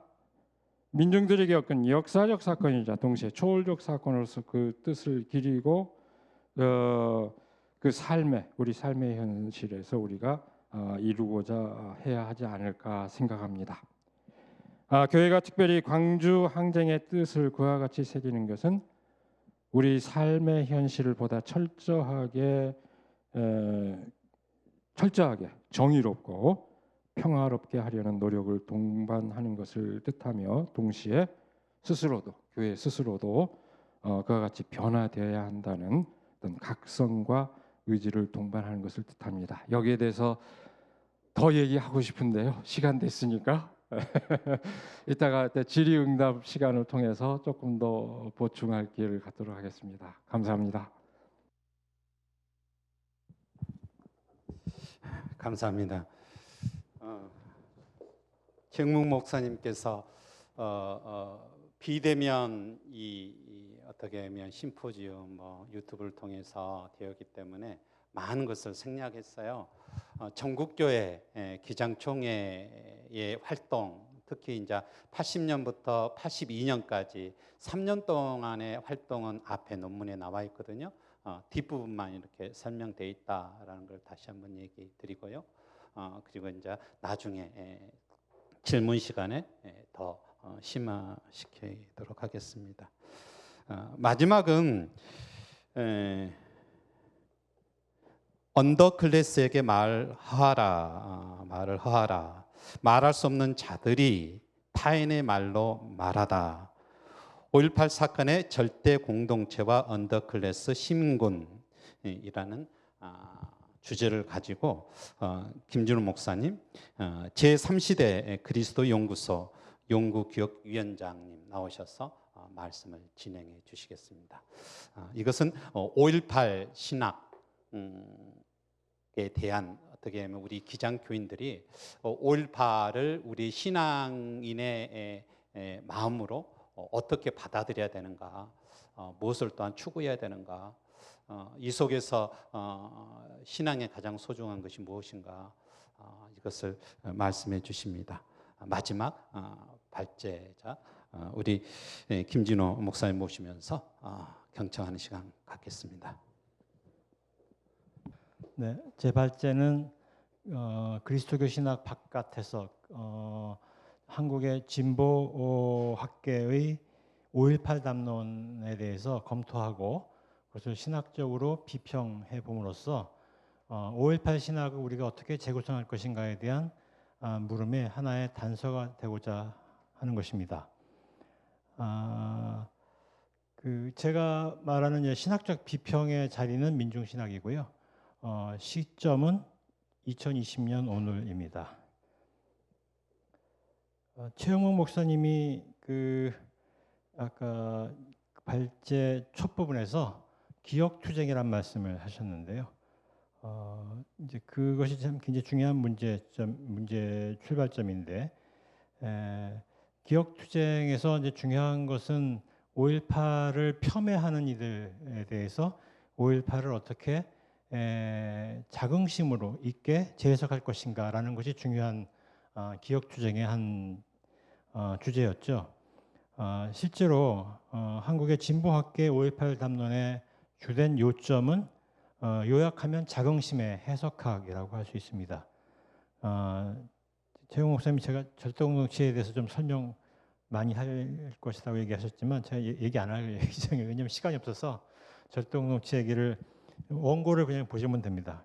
그냥 절대공동체로는 한국의 진보학계가 이룩한 5.18 담론의 아주 가장 아름다운 꽃이라고 할 수 있는 아주 훌륭한 담론이고, 그 이후에 이게 1999년에 나왔거든요. 그 이후에 많은 사람들에 의해서 여러모로 재해석되고 재구성되었지만 어쨌든 절대공동체는 굉장히 중요한 성과물이고요. 그 절대공동체론을 포함한 한국의 진보학계의 5.18 담론의 요체는 자긍심의 해석학이다라고 볼 수 있습니다. 이것은 굉장히 중요한 성과이지만 저는 이 자긍심의 해석학이 다른 한편으로는 악한 적과 정의로운 평등의 공동체인 우리라는 이분법이 너무 강하게 작동한 나머지 우리 자신에 대한 기억의 성찰에 대해서는 게을리했다라는 얘기를 하고자 하는 것입니다. 그러니까 기억 투쟁은 바깥을 향해서만 이루어질 뿐 아니라 안에서도 이루어지고 있는데 안에서의 기억 투쟁이 너무 게을렀다라는 얘기를 드리려고 하는 것입니다. 첫 번째 첫 번째 장의 제목이 이제 그걸 보여주는데, 말할 수 없는 자들이 타인에게 말로 말하다, 타인의 말로 말하다 이렇게 돼 있고, 타인이 데모스, 뭐 시민, 국민 이렇게 얘기해도 좋을 것 같습니다. 근데 말할 수 없는 자들이 언더클래스예요. 언더클래스는 말할 수 없는 자들인데 그들이 자기의 언어로 자기를 얘기하지 못하고 타인의 말로 말을 했다라는 것입니다. 그것이 5.18 담론의 특징이었다라고 제가 말씀을 드리는 것입니다. 원고를 많이 건너뛰어서 지금 자료집에서, 여러분이 가지고 있는 자료집에서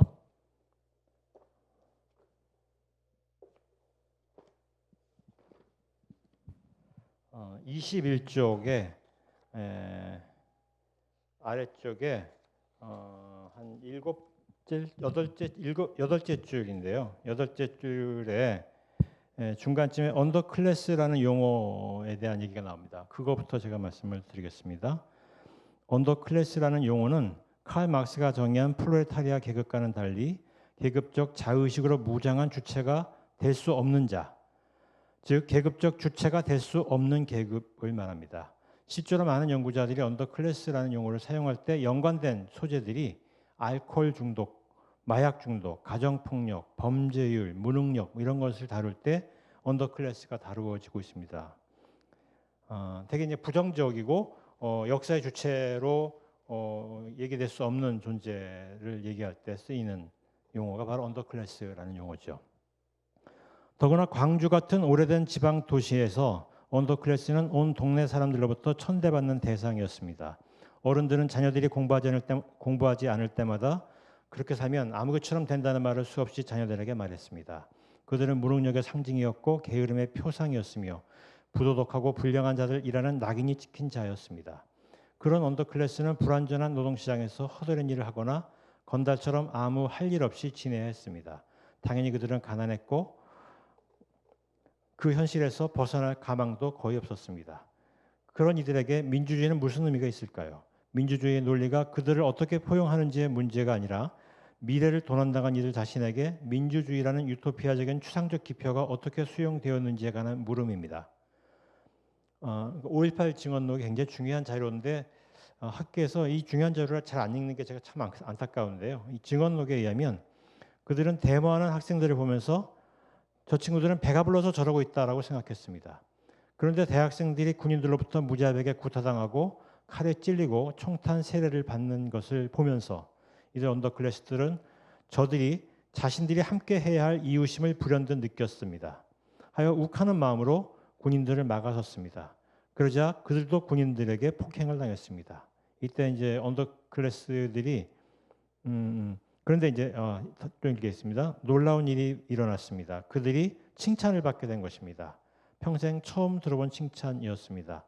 그 증언록에 보면 우쭐해졌다는 말이 여러 번 나와요. 그럴수록 그들은 더 적극적으로 나섰고 총을 들기까지 했습니다.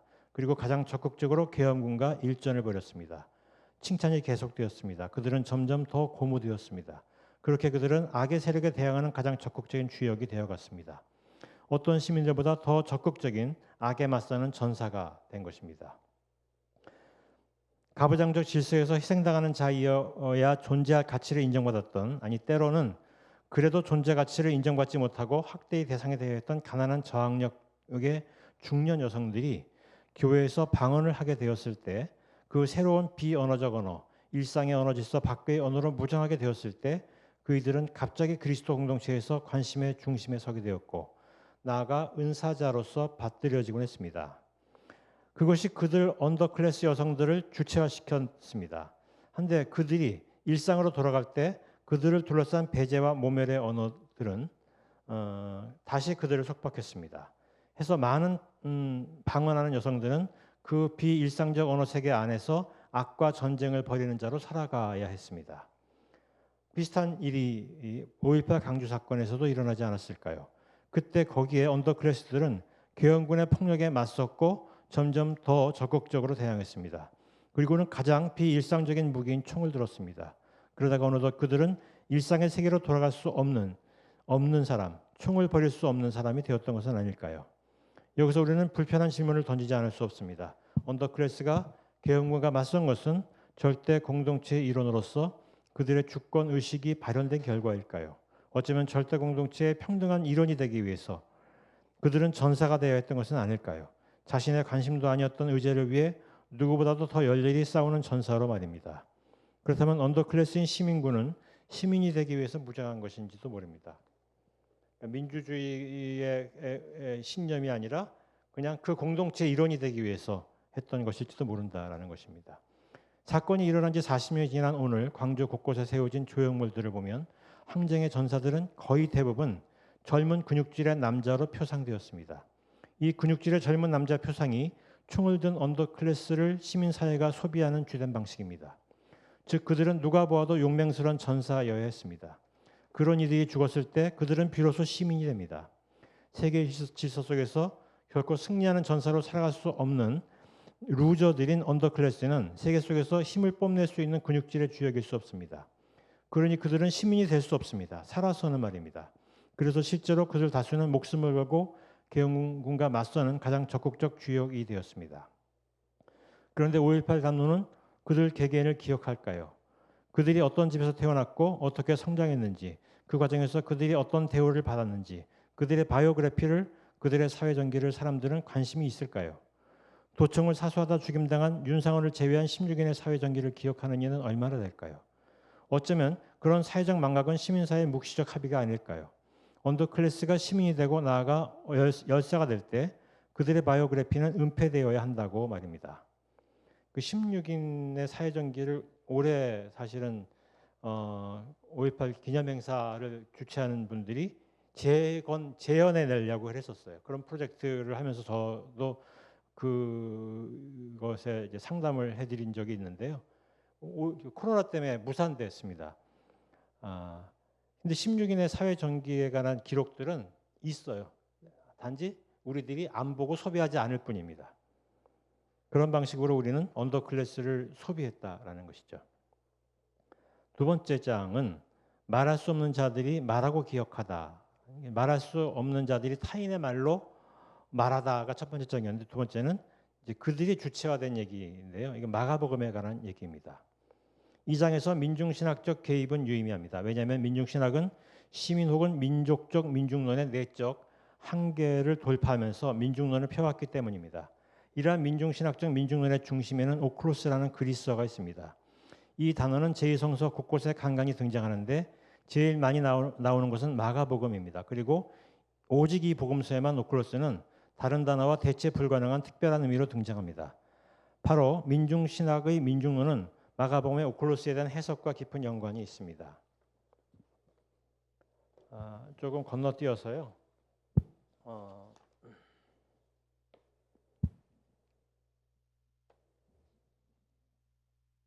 그 21, 아니고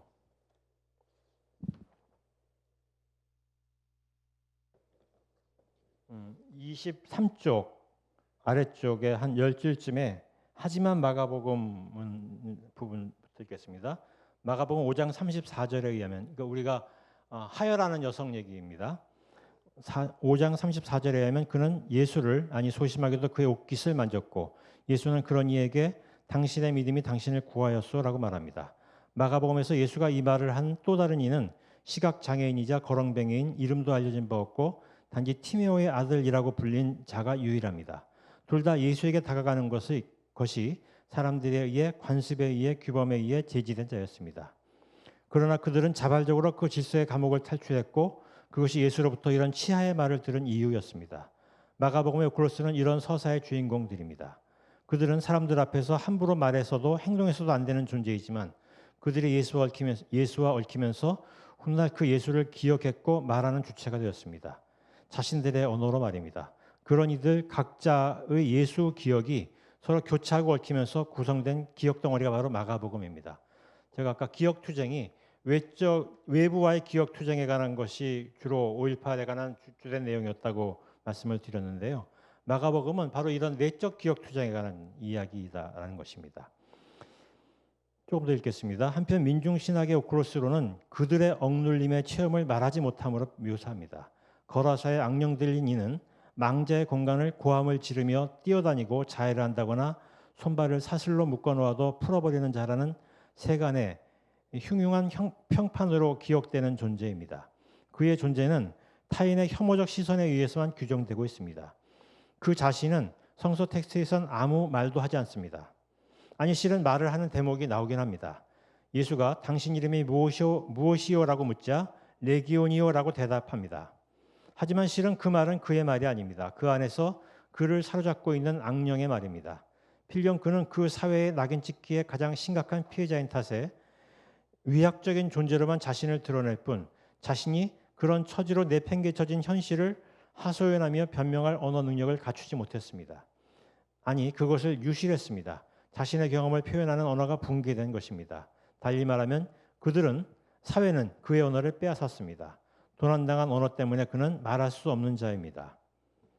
민중신학은 말을 도난당한 민중의 언어를 한이라는 감정 언어로 묘사합니다. 그것은 말이 되지 못한 소리, 언어 체계에서 의미를 구성하는 데 실패한 소리입니다. 거기서 몇 줄 내려오면요. 서남동의 한과 안병호 콜스로는 서로 이렇게 뒤얽히면서 서로를 규정하고 해석하는 장치로 작동해서 안병호와 서남동의 민중신학은 언어를 도난당한 이들이 주체적인 말하기 또는 말 되찾기 사건으로서 마가복음을 해석하고 있다라는 것이죠.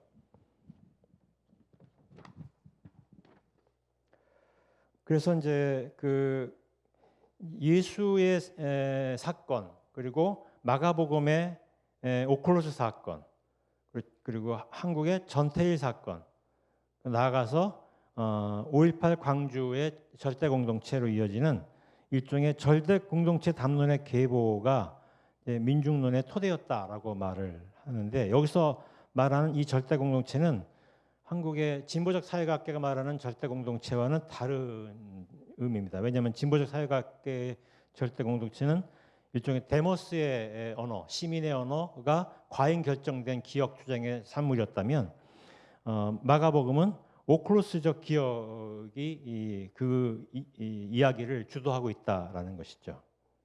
말할 수 없는 자들이 말을 했다라는 얘기가 그 얘기입니다. 건너뛰어서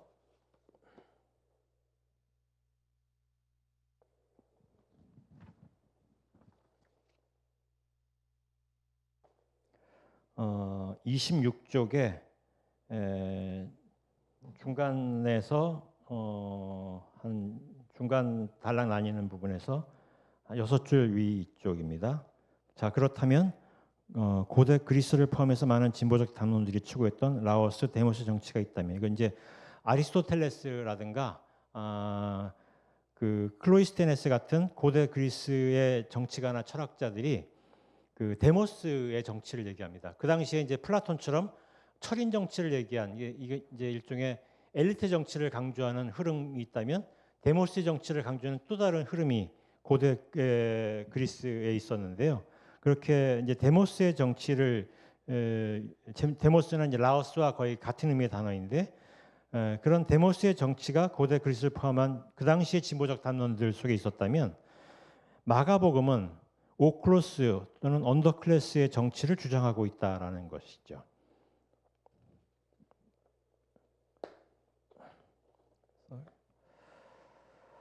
그래서 이제 마지막 이 단락의 마지막 쪽에 가보면 27쪽에 보면 이제 김지하, 서남동, 안병모 얘기가 나오는데요. 이제 안병모, 서남동의 오클로스론의 출발점에는 그분들보다 한 20년쯤 연하인 그 문화 시인 김지하가 있었는데요. 이분이 이제 69년, 70년에 아주 빛나는 작업들을 했는데, 그 시기에 이제 이 김지하 선생은 자기 할아버지가 동학농민운동에 참여했다가 돌아가셨고, 자기 아버지가 사회주의 운동에 참여하다 돌아가셨고요.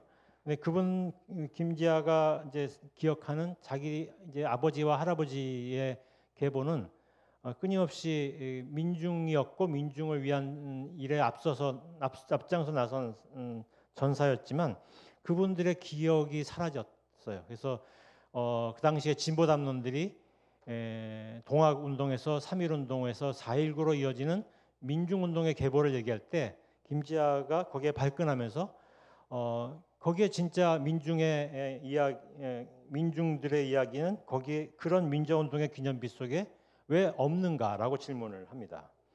이제 그것이 이제 안병모, 서남동에서 오클로스론으로 연결되고 있다라는 얘기입니다. 마지막 장입니다. 코로나19 시대에 절대 공동체는 어떻게 재현되어야 하는가? 군부 쿠데타도 극우주의 정권도 촛불 혁명도 다 지나고 지금 우리 사회를 밑바닥부터 뒤흔들고 있는 것은 치명적인 감염증의 등장입니다. 전 지구를 휩쓸고 있는 이른바 코로나 사태는 그 파괴력의 상상을 초월했습니다. 질병으로 인해 사망한 자와 중증 질환자 수가 현재로도 천문학적인데 점점 더 악화일 로에 있습니다. 게다가 경제 상황은 건강의 훼손 문제보다 더 심각한 재앙으로 다가오고 있습니다. 1930년대 대공황에 버금갈 것이라는 말이 경제학자들에 의해 떠돌고 있습니다. 닥터 둠이라는 별명의 재앙론자 누리엘 루비나 뉴욕대 경제학과 교수는 코로나19 재앙이 대공황 정도가 아니라 그 이상이다, 일 것이다 라고 진단했습니다. 카르멘 라인하트 세계은행 수석 부총재도 코로나19 이후의 경제 상황은 대공황 당시와 비견될 만하고 2차 대감염이 없을 거라는 가정을 해도 장기간 지속될 것이다 라고 얘기합니다. 그런데 더 심각한 문제는 이 전대미문의 대재앙이 비대칭적으로 고통을 가하고 있다라는 사실입니다. 사회적 취약계층이 더 깊은 재앙의 수렁에 빠지고 있습니다.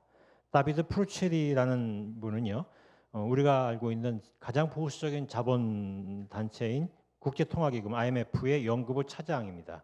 그분이 이끄는 연구팀이 굉장히 중요한 논문을 발표했는데요. 코로나19는 불평등을 심화시킬 것이다. 최근의 팬데믹 사례들에 비추어라는 제목의 글인데요. 여기서 사스, 신종플루, 메르스, 에볼라, 지카 등 팬데믹 사태를 초래한 바이러스 감염증에 대해서 세계 175개국의 대처들이 다양하게 대처했지만 그 대처들은 결국은 불평등을 더욱 악화시켰다라는 조사 결과에 의거해서 코로나19의 대재앙도 그렇게 될 것이다라는 얘기를 펴니다. 그러니까 코로나19가 우리에게 어떻게 우리의 오늘과 내일을 구성해 가는지에 대한 아주 신랄한 문제제기입니다. 그런 상황에서 우리는 한국 민주주의의 그 한국의 민주주의를 주장하는 정권들, 민주 정권이라고 자임하는 정권들은 예외 없이 5.18 정신을 계승했다라고 말하고요. 또 제가 실제로 그런 조사를 해본 적이 있는데 5.18 그 행사 때 대통령의 기념사들을 제가 조사하고 연구한 적이 있는데요. 그런 것들 속에 민주정부들은 5.18이 얼마나 그들에게 중요한 근거인지를 주장하고 있습니다. 그런데 5.18의 담론을 계승한다고 주장했었던 민주정권들조차도 한국 사회를 디자인하고 구성해 갈 때 그들이 구축하는 나라에는 오클로스나 언더클래스가 없었습니다. 그들이 상상했던 그리고 설계했던 나라는 오클로스, 언더클래스를 위한 나라가 아니었습니다. 심지어는 사회적 양극화는 개선되지 않았고 민주정권 시대에 더 악화되었다라고 해석할 수 있는 소지도 굉장히 많습니다. 그러니까 오클로스 혹은 언더클래스는 5.18 담론을 위해서 필요한 도구였지만 5.18 담론에 기반을 둔 국가의 설립 과정에서는 중요한 변수가 아니었다라는 것입니다. 제일 마지막 단락을 읽겠는데요. 코로나 이후 사회 양극화 극한적으로 심화되어 사회 해체의 위기에 직면하게 된 오늘의 사회에서 오클로스 언더클래스 중심의 해석은 매우 중요합니다. 그들이 데모스, 라오스 중심의 사회에서 열사로서만 기업 공동체 일환으로 초대되는 것에 폭력성을 지적하고 이런 것들이 이제 한국의 권위주의 정권은 물론이고 민주 정권조차도 그런 폭력성에서 예외가 아니었다라는 것이죠. 그래서 데모스, 라오스의 해석에 의해 가려졌던 그들의 일상의 경험들을 흙먼지 풀풀 날리는 마른 황토길의 기억들. 이게 김지아의 첫 번째 시집의 제목입니다. 황토길. 그래서 민주주의가 무엇이어야 하는지, 어떤 제도를 만들어내야 하는지, 어떤 미래를 지향해야 하는지를 다시 생각하는 것이 필요합니다. 시간이 되는데 마지막으로 한 가지만 더 얘기하면요. 제가 어렸을 적에 저희 동네에 그 형이 있었어요. 근데 그분은 동선이라는 이름의 사람입니다. 근데 그분은 밤만 되면 김정호의 작은 새라는 노래를 기타를 치면서 불러댔어요. 그 노래를 매일 들으면서 동네 어른들은 우리들한테 니네들이 열심히 안 살면 저 사람처럼 된다라고 얘기했어요. 우리는 동선이라는 사람, 저는 제 기억 속에 그 이름과 작은 새라는 노래가 기억나지만 그 사람이 어떤 삶을 살았는지 어떤 집안에 있었는지 기억을 못해요. 이것이 낙인 찍기입니다. 그러니까 그 5.18 담론을 제가 문제시하는 것은 악은 악마스러운 자가 자행하는 것만이 아니라 가장 평범한 자에게서 자행되고 있다라는 것입니다. 그래서 그것이 집단적인 낙인 찍기로 이어지고 그것이 어떤 이들의 언어를 빼앗고 그런 이들을 우리가 기억하지 못하게 만듦으로써 우리가 설계하는 나라에서 그들은 배제되고 있다. 사실상 그것이 바로 이제 악의 평범성에 관한 문제제기이고요. 그것을 오늘날 비평학계는 부드러운 야만이라고 얘기하고 있습니다. 5.18 담론은 우리가 부드러운 야만을 벗어나는 신학이 되어야 할 것이고요. 교회는 그런 이야기를 발굴하고 설교 속에서 이야기하고 신앙 담론 속에서 서로 대화를 나누면서 우리가 잃어버린 기억들을 회복하는데 참여해야 할 것이다라는 것이 제가 얘기하고 싶은 마지막 제안입니다. 여기서 제 발제를 마치겠습니다. 5.18 40주년을 맞이해서 5.18과 기장교회 민중항쟁 참여 역사와 오늘의 의미라는 주제로 세 분 발제자의 얘기를 들었어요. 지금은 이제 질의응답하는 시간을 가지고 그것을 이제 그 의미를 정리해 보려고 합니다. 이 작업은 우리 광주 전남 5개 노예가 기장초행에 헌의해서 40주년 5.18 행사의 마지막 순서로 이렇게 했고요. 그리고 가장 많이 심혈을 기울였던 작업입니다. 왜냐하면 이 역사적 기록으로 이렇게 5.18과 기장의 역사를 서술한 것은 최초의 일이거든요. 그래서 세 분 발제자가 이 발제물을 하나하나 이렇게 기록하고 서술하는 것이 굉장히 힘들었다고 그럽니다. 왜냐하면 검색을 해도 이런 주제에 대해서 검색이 안 돼요. 그러니까 미리 이거에 대해서 기록한 사람이 없었다, 이렇게 생각해 볼 수 있어요. 그래서 이 세 분 발제자 특별히 진짜 많은 그동안의 노고와 그리고 이 열의 감사를 드립니다. 먼저 첫 번째 발제에 대해서 문의하는 시간을 갖습니다.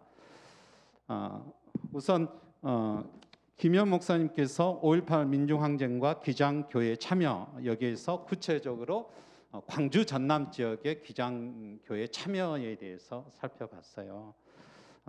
이걸 살펴보면서 기장의 5.18 신학, 열린 공동체로서의 기장의 5.18 신학을 세우기 위해서 기장이 5.18 민중항쟁 당시에 활동을 비판적으로 이렇게 서술한 것, 그리고 방금도 얘기했듯이 기장이 5.18에 어떤 참여를 했는가, 주보나 아니면 당회록, 재직회록 아니면 여러 가지 이 기록을 통해서 이렇게 정리한 것이 가장 중요한 의의라고 생각해 볼 수가 있습니다.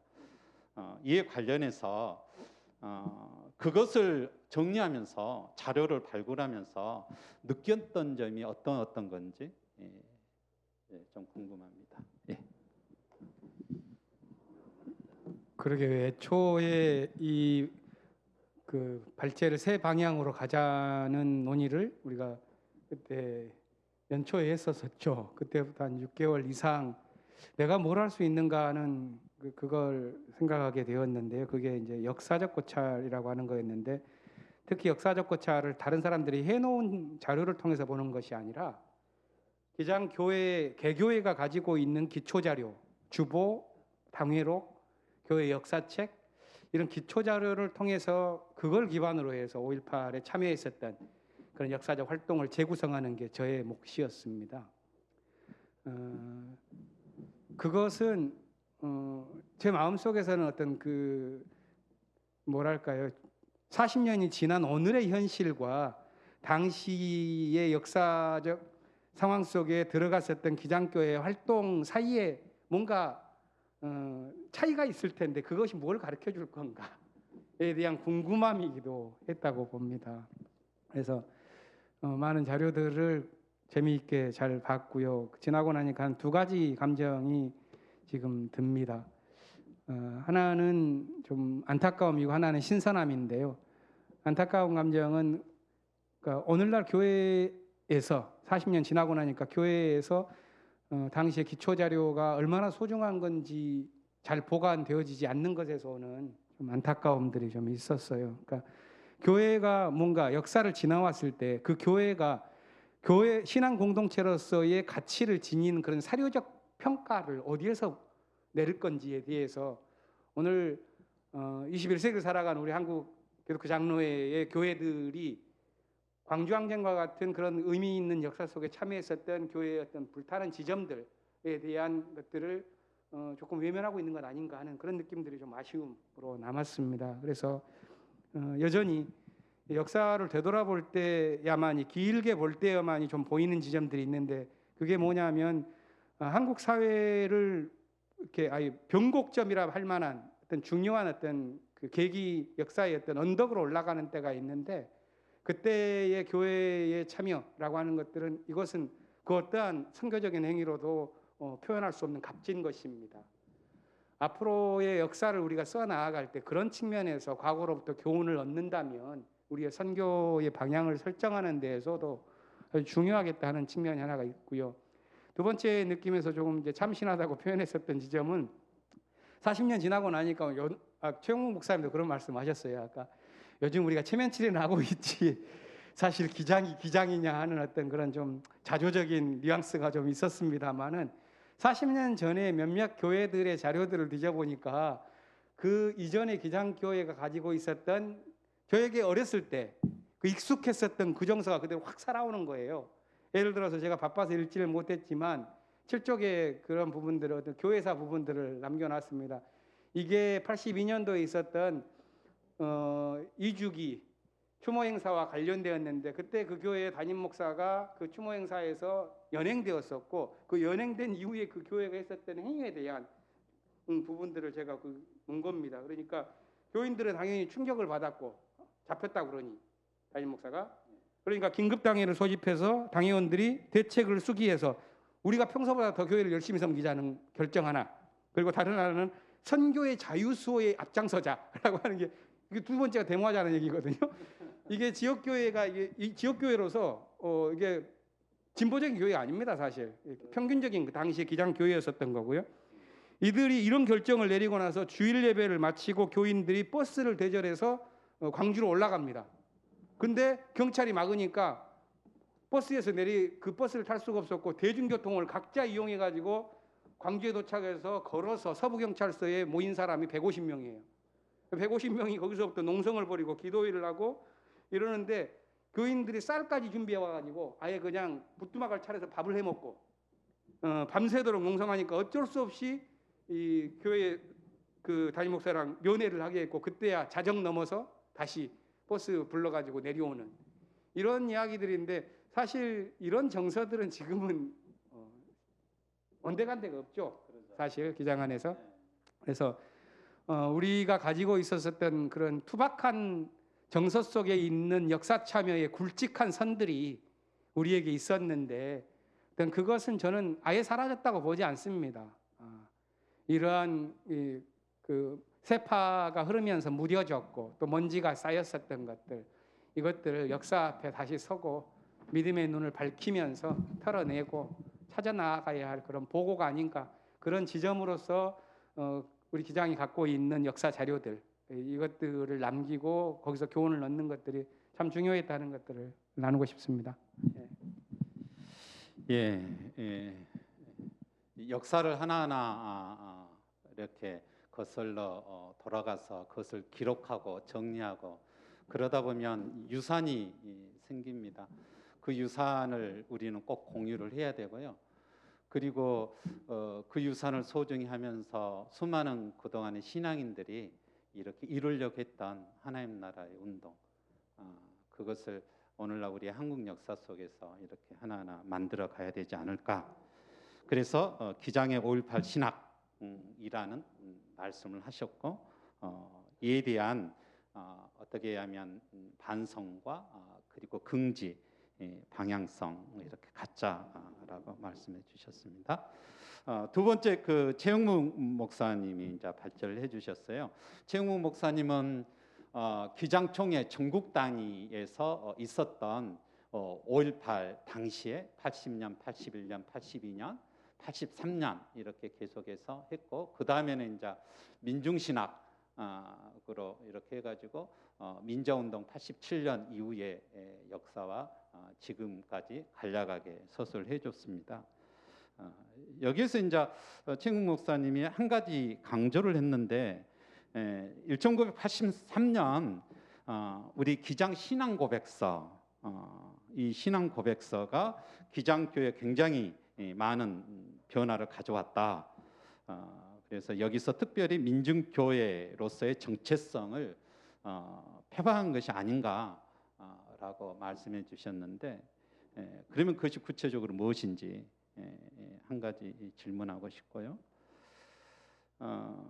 또 한 가지는 마지막 결론이 어떻게 생각하면 참 뼈아픈 어떤 우리 기장교회의 어떤 현실에 대한 지적이기도 하지만 왜 그렇게 될 수밖에 없었는지 그의 구체적인 이유 이렇게 말씀해 주시면 감사하겠습니다.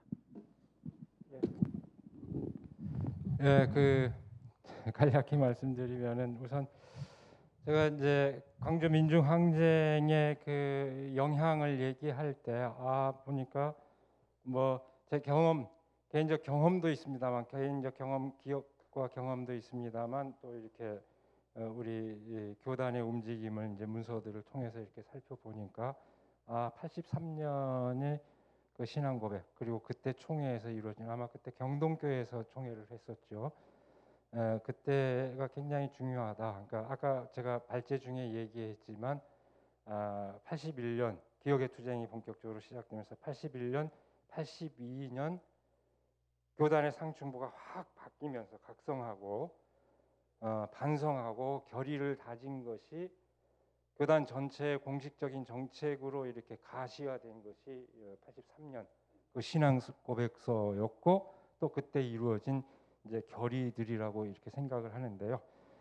이 신앙 고백서는 굉장히 그런 점에서 저는 굉장히 의미 있게 이제 보고 있는데, 민중의 교회라는 걸 이제 강조를 했는데, 그 대목을 보면은 특별히 민중의 교회를 얘기하는 대목에서 아주 저는 이거 굉장히 흥미롭다. 근데 비례적 정의가 아닌 변혁적 정의, 창조적 정의를 이루어야 되는 과제를 안고 있다. 그러니까 이게 뭘 선언서 자체만 언뜻 보면은 왜 여기 민중의 교회를 얘기하는 대목에서 이런 얘기가 나올까 이제 싶은데, 뭐 창조적 정의라고 하는 건 뭡니까? 그 변혁적 정의, 그건 이제 마태복음에 나오는 그 포도원 그 구절을 명시하고 있습니다. 그러니까 그 어떤 그 비례적 정의라고 하는 게 뭡니까? 정의라고 하는 것은 그 기여한 만큼 받는다 이건데, 그것과는 전혀 다른 하나님의 정의를 얘기하고 있는 게 성서의 정의인데, 그것이 광주 민중 항쟁에서, 물론 절대적 공동체 개념에 대해서 어떤 비판적 조명도 가능합니다만, 그것이 이제 함축하는 긍정적인 의미가 뭐냐면은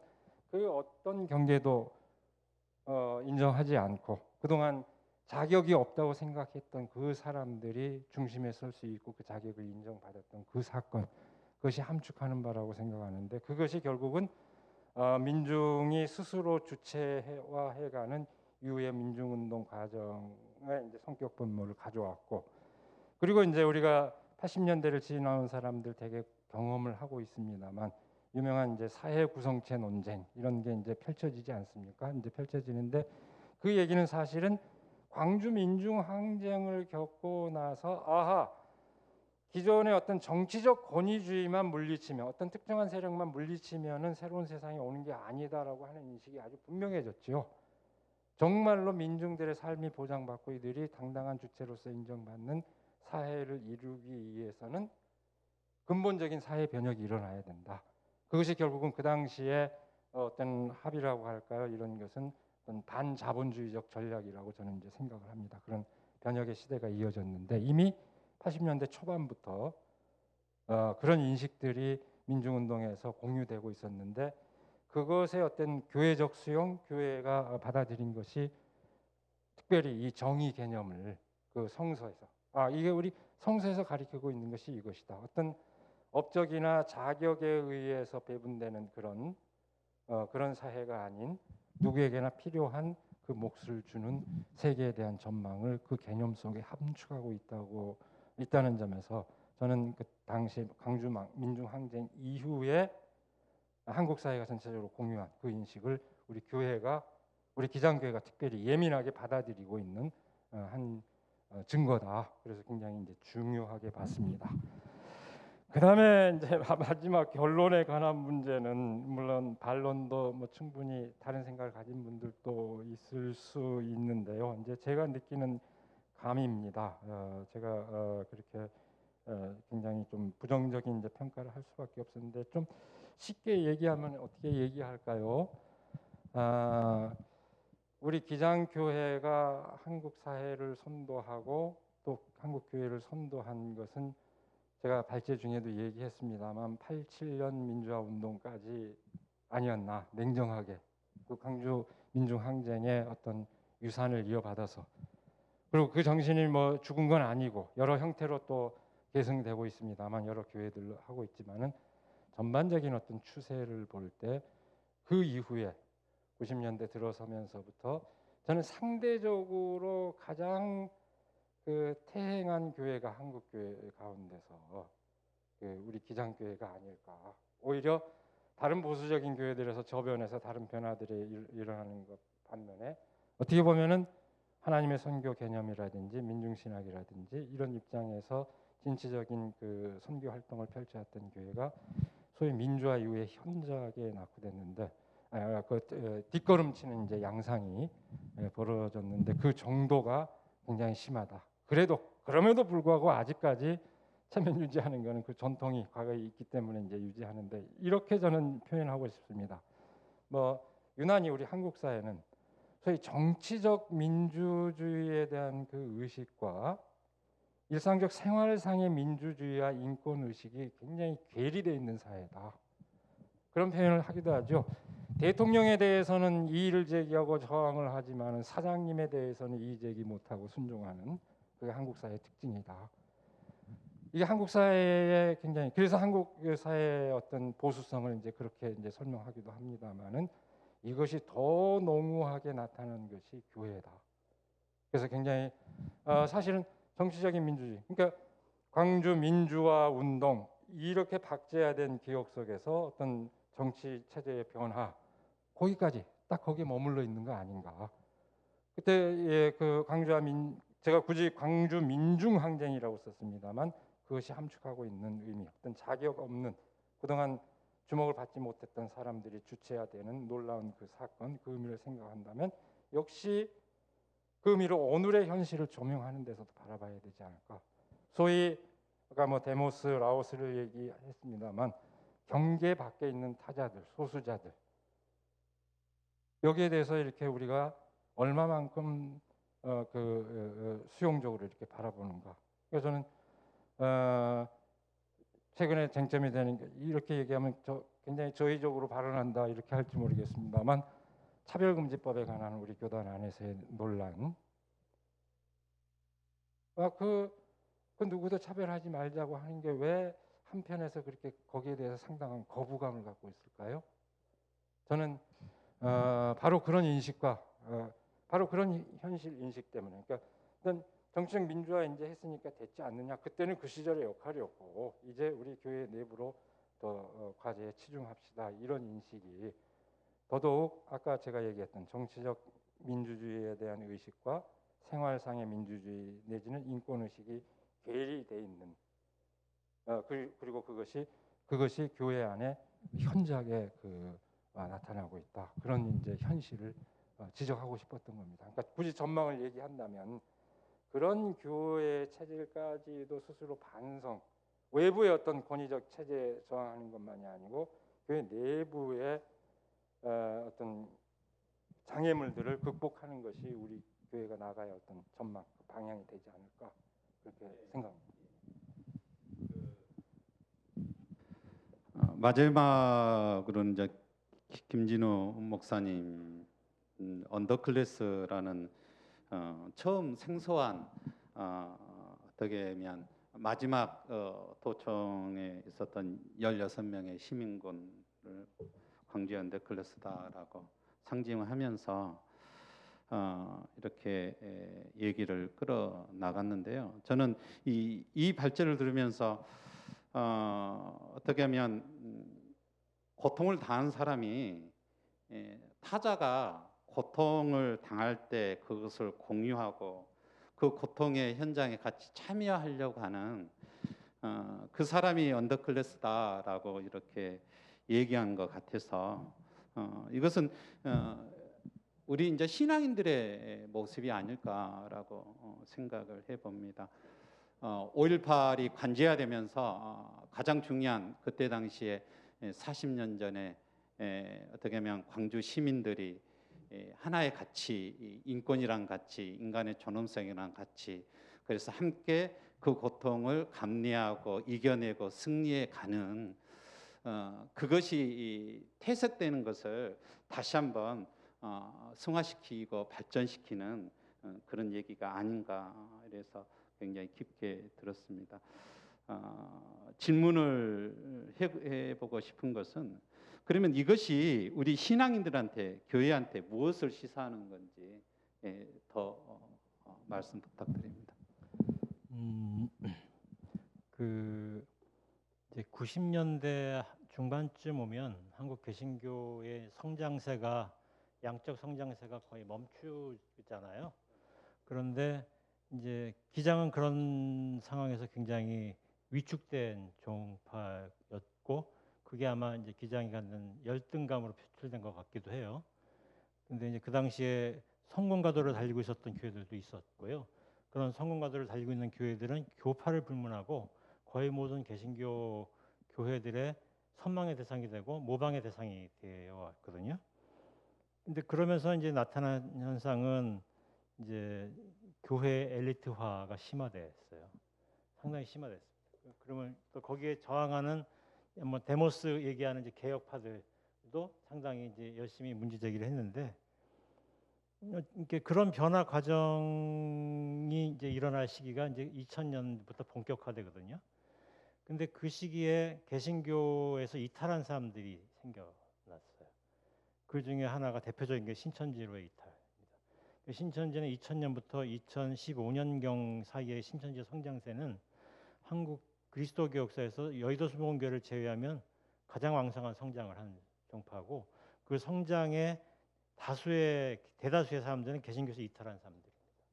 그리고 그 이탈한 사람들 다수가 가난한 사람들. 제가 이제 이런 신천지 현상을 정의할 때 이것은 이제 열광주의, 종교적 열광주의라고 했고, 종교적 열광주의가 이제 반사회적 성격을 지니면 광신도 현상으로 나타나거든요. 신천지는 정치적 성향이 약해요. 그래서 제가 비정치적 광신도 현상이라고 봤어요. 근데 그것과 병행하는 같은 시기에 급성장했었던 또 다른 흐름이 있었는데, 그게 뭐냐면 정치적 광신도 현상이에요. 그러니까 우리가 이제 정강훈 현상으로 지금 겪고 있는 이 두 현상이 2000년 무렵부터 급속하게 확산됐거든요. 그리고 그 두 현상의 주된 대중적 충원은 개신교에서 왔어요. 그리고 그것은 개신교가 귀족화되는 그 시기에 나타난 현상이거든요. 개신교를 잃어버린 대중입니다.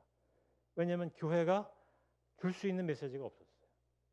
교회가 말하는 하나님 나라에 그들은 기입되지 않은 거예요. 그것이 이제 우리의 자화상이고요. 그때 기장교회는 그 떡고물을 못 얻어먹었지만 그걸 선망하고 그런 변화에 열등감을 가지고 있었던 것 같아요. 제가 보기에는. 그러니까 저는 이제 기장이든 어느 교단이든 한국 개신교가 다 이 현상의 공모자였다고 생각이 들어요. 근데 지금 이제 신천지나 정강훈 현상이 한국 사회의 위기를 초래하고 있잖아요. 그러니까 민중이 민중의 위기를 초래하는 양상으로 나타난 거예요. 그리고 마치 교회는 이제 거기서 꼬리떼기 하듯이 이제 손 씻는 일들을 하려고 노력하고 있는 것 같아요. 근데 사실은 공모자였다는 거예요. 그러니까 교회가 한국 교회의 담론에서 제도 속에서 오컬스를 지속적으로 배제해왔고 망각해왔던 결과가 교회도 위기를 초래하게 했고 한국 사회도 위기를 초래하게 했어요. 그러니까 이제 복음이 누군가 우리에게도 중요하고 누군가의 이웃에게도 기쁜 소식이 되는데 재앙의 소식이 돼버린 상황이 된 것이죠. 이거는 어떻게 해야 될 것인가? 5.18 담론은 이런 변화에 무슨 역할을 했나요? 교회가 5.18 담론을 가지고 이 문제에 끼어들어야 되는데 끼어들지도 못했고, 이런 문제를 끼어들 수 있는 논리를 5.18 담론 속에 만들어내지도 못했던 거예요. 우리는 이제 아까 차별금지법 얘기했지만요, 그런 법 얘기하지 말고 우리 교회 안에서 벌어지는 일상 언어 속에서 얼마나 누군가에 대한 혐오와 폄훼의 말들이 난무한지 보세요. 어떤 집단보다 가장 심한 게 교회란 말이죠. 설교는 더 심해요. 그러니까 이런 현상들은 우리가 오클로스를 망각한 결과 그런 걸 견제할 수 있는 장치가 교회 안에 없다라는 거예요. 왜 차별금지법이나 성소수자 문제에 대해서 그것이 인권 문제라고 얘기하는 사람들이 다수인데 기독교인 안에도 그건 2014년 이후에 각종 조사에서 오차범위 아니든 바뀌든 다 우세했어요. 다. 그런데 불구하고 교회는 한국 사회에서 인권에 반대하는 집단으로 낙인 찍혀 있습니다. 이게 심각한 상태예요. 제가 대학교에서 강의하는데 그 학교는 기독교 재단이에요. 근데 그 기독교 재단에 있는 학생들 중에 기독교인이 100명 중에 3명인가 4명이에요. 이게 우리 현실입니다. 그러니까 이제 우리가 잃어버린 거죠. 우리가 누군가를 끊임없이 폄훼하는데 동참해왔고 앞장서온 결과이거든요. 그 이제 교회에서 지금 한 가지만 더 말씀드리면 교회에서 이제 비대면 예배 갖고 막 지금 이제 저항하잖아요. 그래서 비대면 예배 저항하고 그러면서 이제 대면 예배 강행하는 교회들이 있었잖아요. 근데 그 교회들에서 대면성이 회복되지 않은 부분이 있어요. 아직까지도. 그게 뭐냐면 선교예요. 이웃과의 거리두기는 여전히 거리두고 있는 거예요. 예배만 거리를 해소하겠다고 주장하고 있는 거거든요. 그러니까 이런 게 교회가 지금 5.18의 오클로스를 잊어버린 결과들이거든요. 그러니까 우리가 하나둘이 아니고 너무 구석구석까지 5.18의 기억의 어떤 잘못된 기억들 혹은 망각한 우리의 기억들이 우리의 신앙 문화 속에 너무 깊게 들어와 있다. 그래서 이제 그런 거에 대한 우리의 성찰이 지금 요청되는 것이 아닌가 이런 생각이 들었습니다. 잘 들었습니다.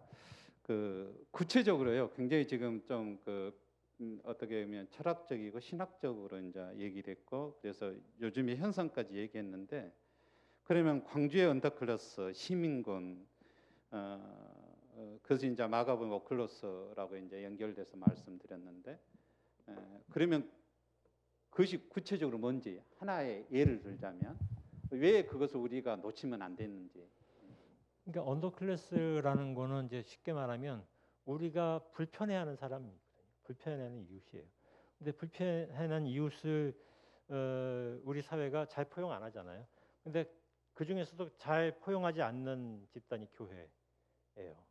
거기에는 교회 수많은 말들도 있고 이제 너무 많은 교회 활동들이 그런 게 있거든요. 그러니까 우리가 좀 구체적으로 이런 것들이 이런 일들이 일어날 때 교회 안에서 목사든 신자든 신자들이 그럴 땐 목사가 제재해야 되고 목사가 그럴 땐 신자가 제재해야 되는데 그런 것들이 멈춰져 버렸다는 거.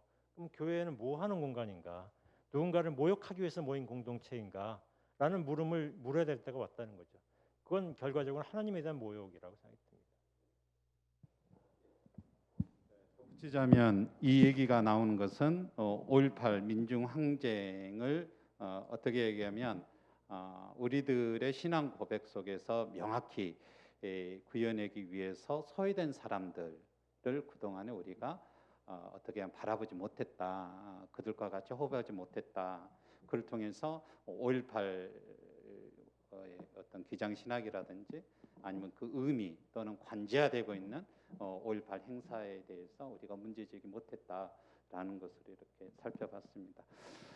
그동안에 시청해 주신 많은 우리 기장교회 교인님들 그리고 특히 폄훼되고 있는 광주 5.18 그 속에서 아직도 고통을 받고 있는 전남 광주에 계시는 많은 분들 그분들을 이렇게 우리가 기억하면서 올바른 역사 그리고 그 올바른 역사가 기록되어지고 해석되어지고 그것을 우리가 40주년을 맞이해서 이렇게 시행을 했습니다.